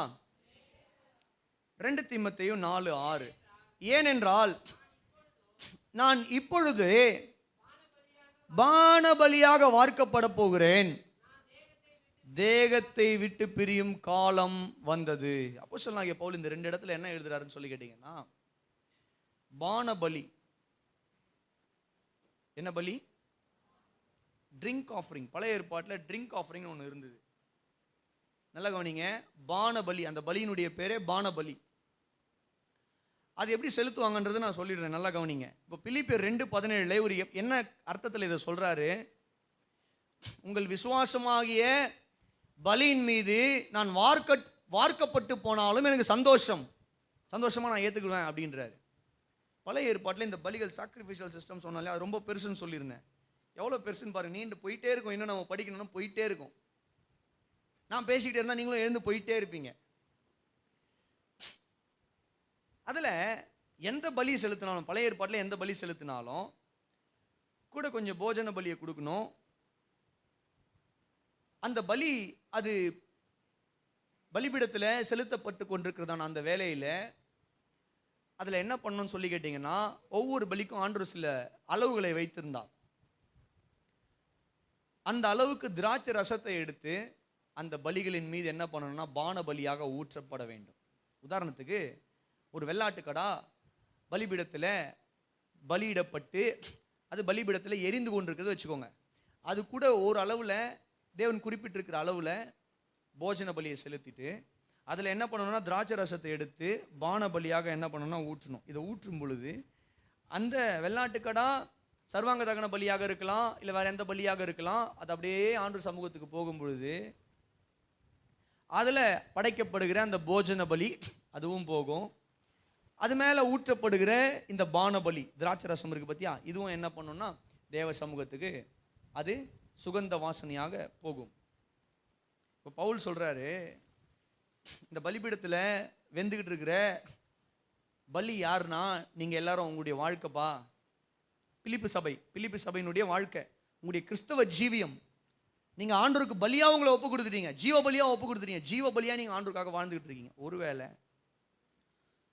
இந்த ஊழியத்திற்காக நான் இரத்த சாட்சியாய் மரிக்கணும் அப்படின்ற ஒரு சூழ்நிலை வந்து நான் மரித்தாலும் உங்களுடைய விசுவாச வாழ்க்கையின் மீது எப்படி அந்த பலியின் மீது, அதாவது அந்த வெள்ளாட்டுக்கடாவோ ஆடோ காளையோ அதன் மீது திராட்சை ரசம் என்கிற பலி ஊற்றப்படுமோ, அதே போல் உங்களுக்காக இந்த ஊழியத்தின் நிமித்தம் நீங்கள் பக்தி விருத்தி அடைய, இந்த சபை இன்னும் பக்தி விருத்தி அடைய, உங்களுடைய கிறிஸ்தவ ஜீவியம் பக்தி விருத்தி அடைந்து நீங்கள் சுவிசேஷத்தில் இன்னும் வளர, கர்த்தருடைய சத்தியத்தில் வளர, பரிசுத்தத்தில் தேவ பக்தியில் வளர, உங்கள் நிமித்தமாக இன்னும் அநேக ஆத்துமாக்கள் அறுவடை செய்யப்பட நான் இரத்த சாட்சியாய் மரிக்க ஒரு வாய்ப்பு வந்தாலும், நான் அந்த திராட்சை ரசம் எப்படி ஊற்றப்படுதோ ஒரு பலியின் மீது, அதே போல உங்களுடைய வாழ்க்கையாகிய இந்த பலிக்காக, தேவனுக்காக நீங்கள் அர்ப்பணிச்சிருக்கீங்க இல்லையா, அதற்காக நான் என்ன பண்ணுவேன்னா, என்னையே நான் ஆண்டவருடைய ஊழியத்திற்கு,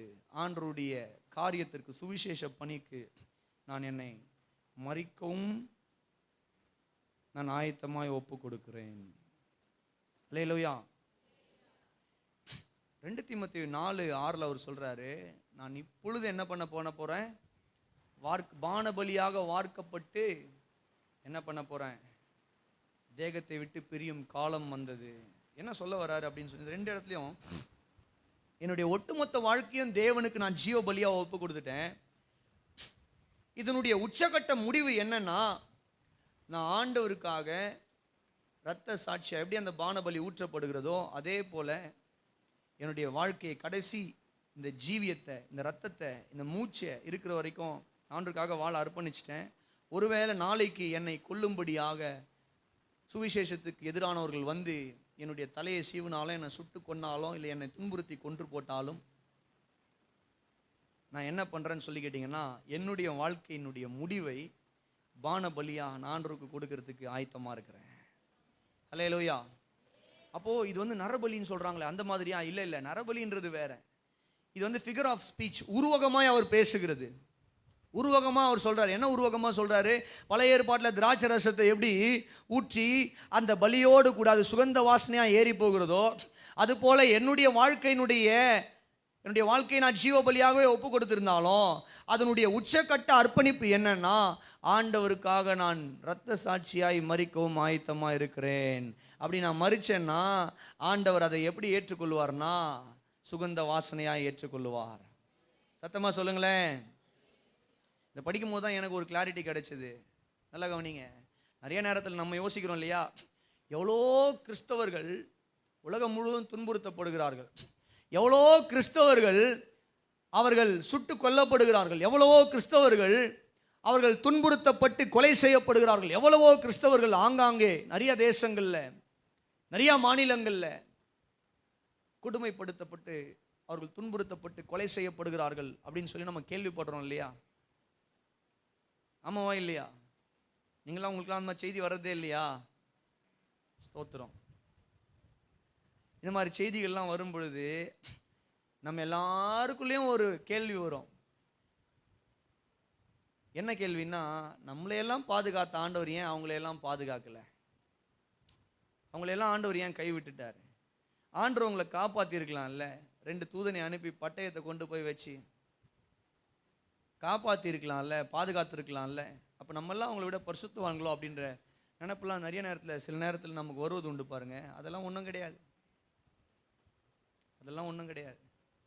என்னன்னா, நல்லா கவனிங்க, அவங்கெல்லாம் அந்த உச்சத்துக்கு போயிட்டாங்க. எந்த உச்சத்துக்கு போயிட்டாங்க? ஆண்டவருக்காக மரிக்கணுன்ற ஒரு வாய்ப்பு கிடைச்சாலும் நான் மரிக்கிறதுக்கு ஆயத்தமாக இருக்கிறேன் அப்படின்ற உச்சக்கட்ட அர்ப்பணிப்புக்கு அவங்க போயிட்டாங்க.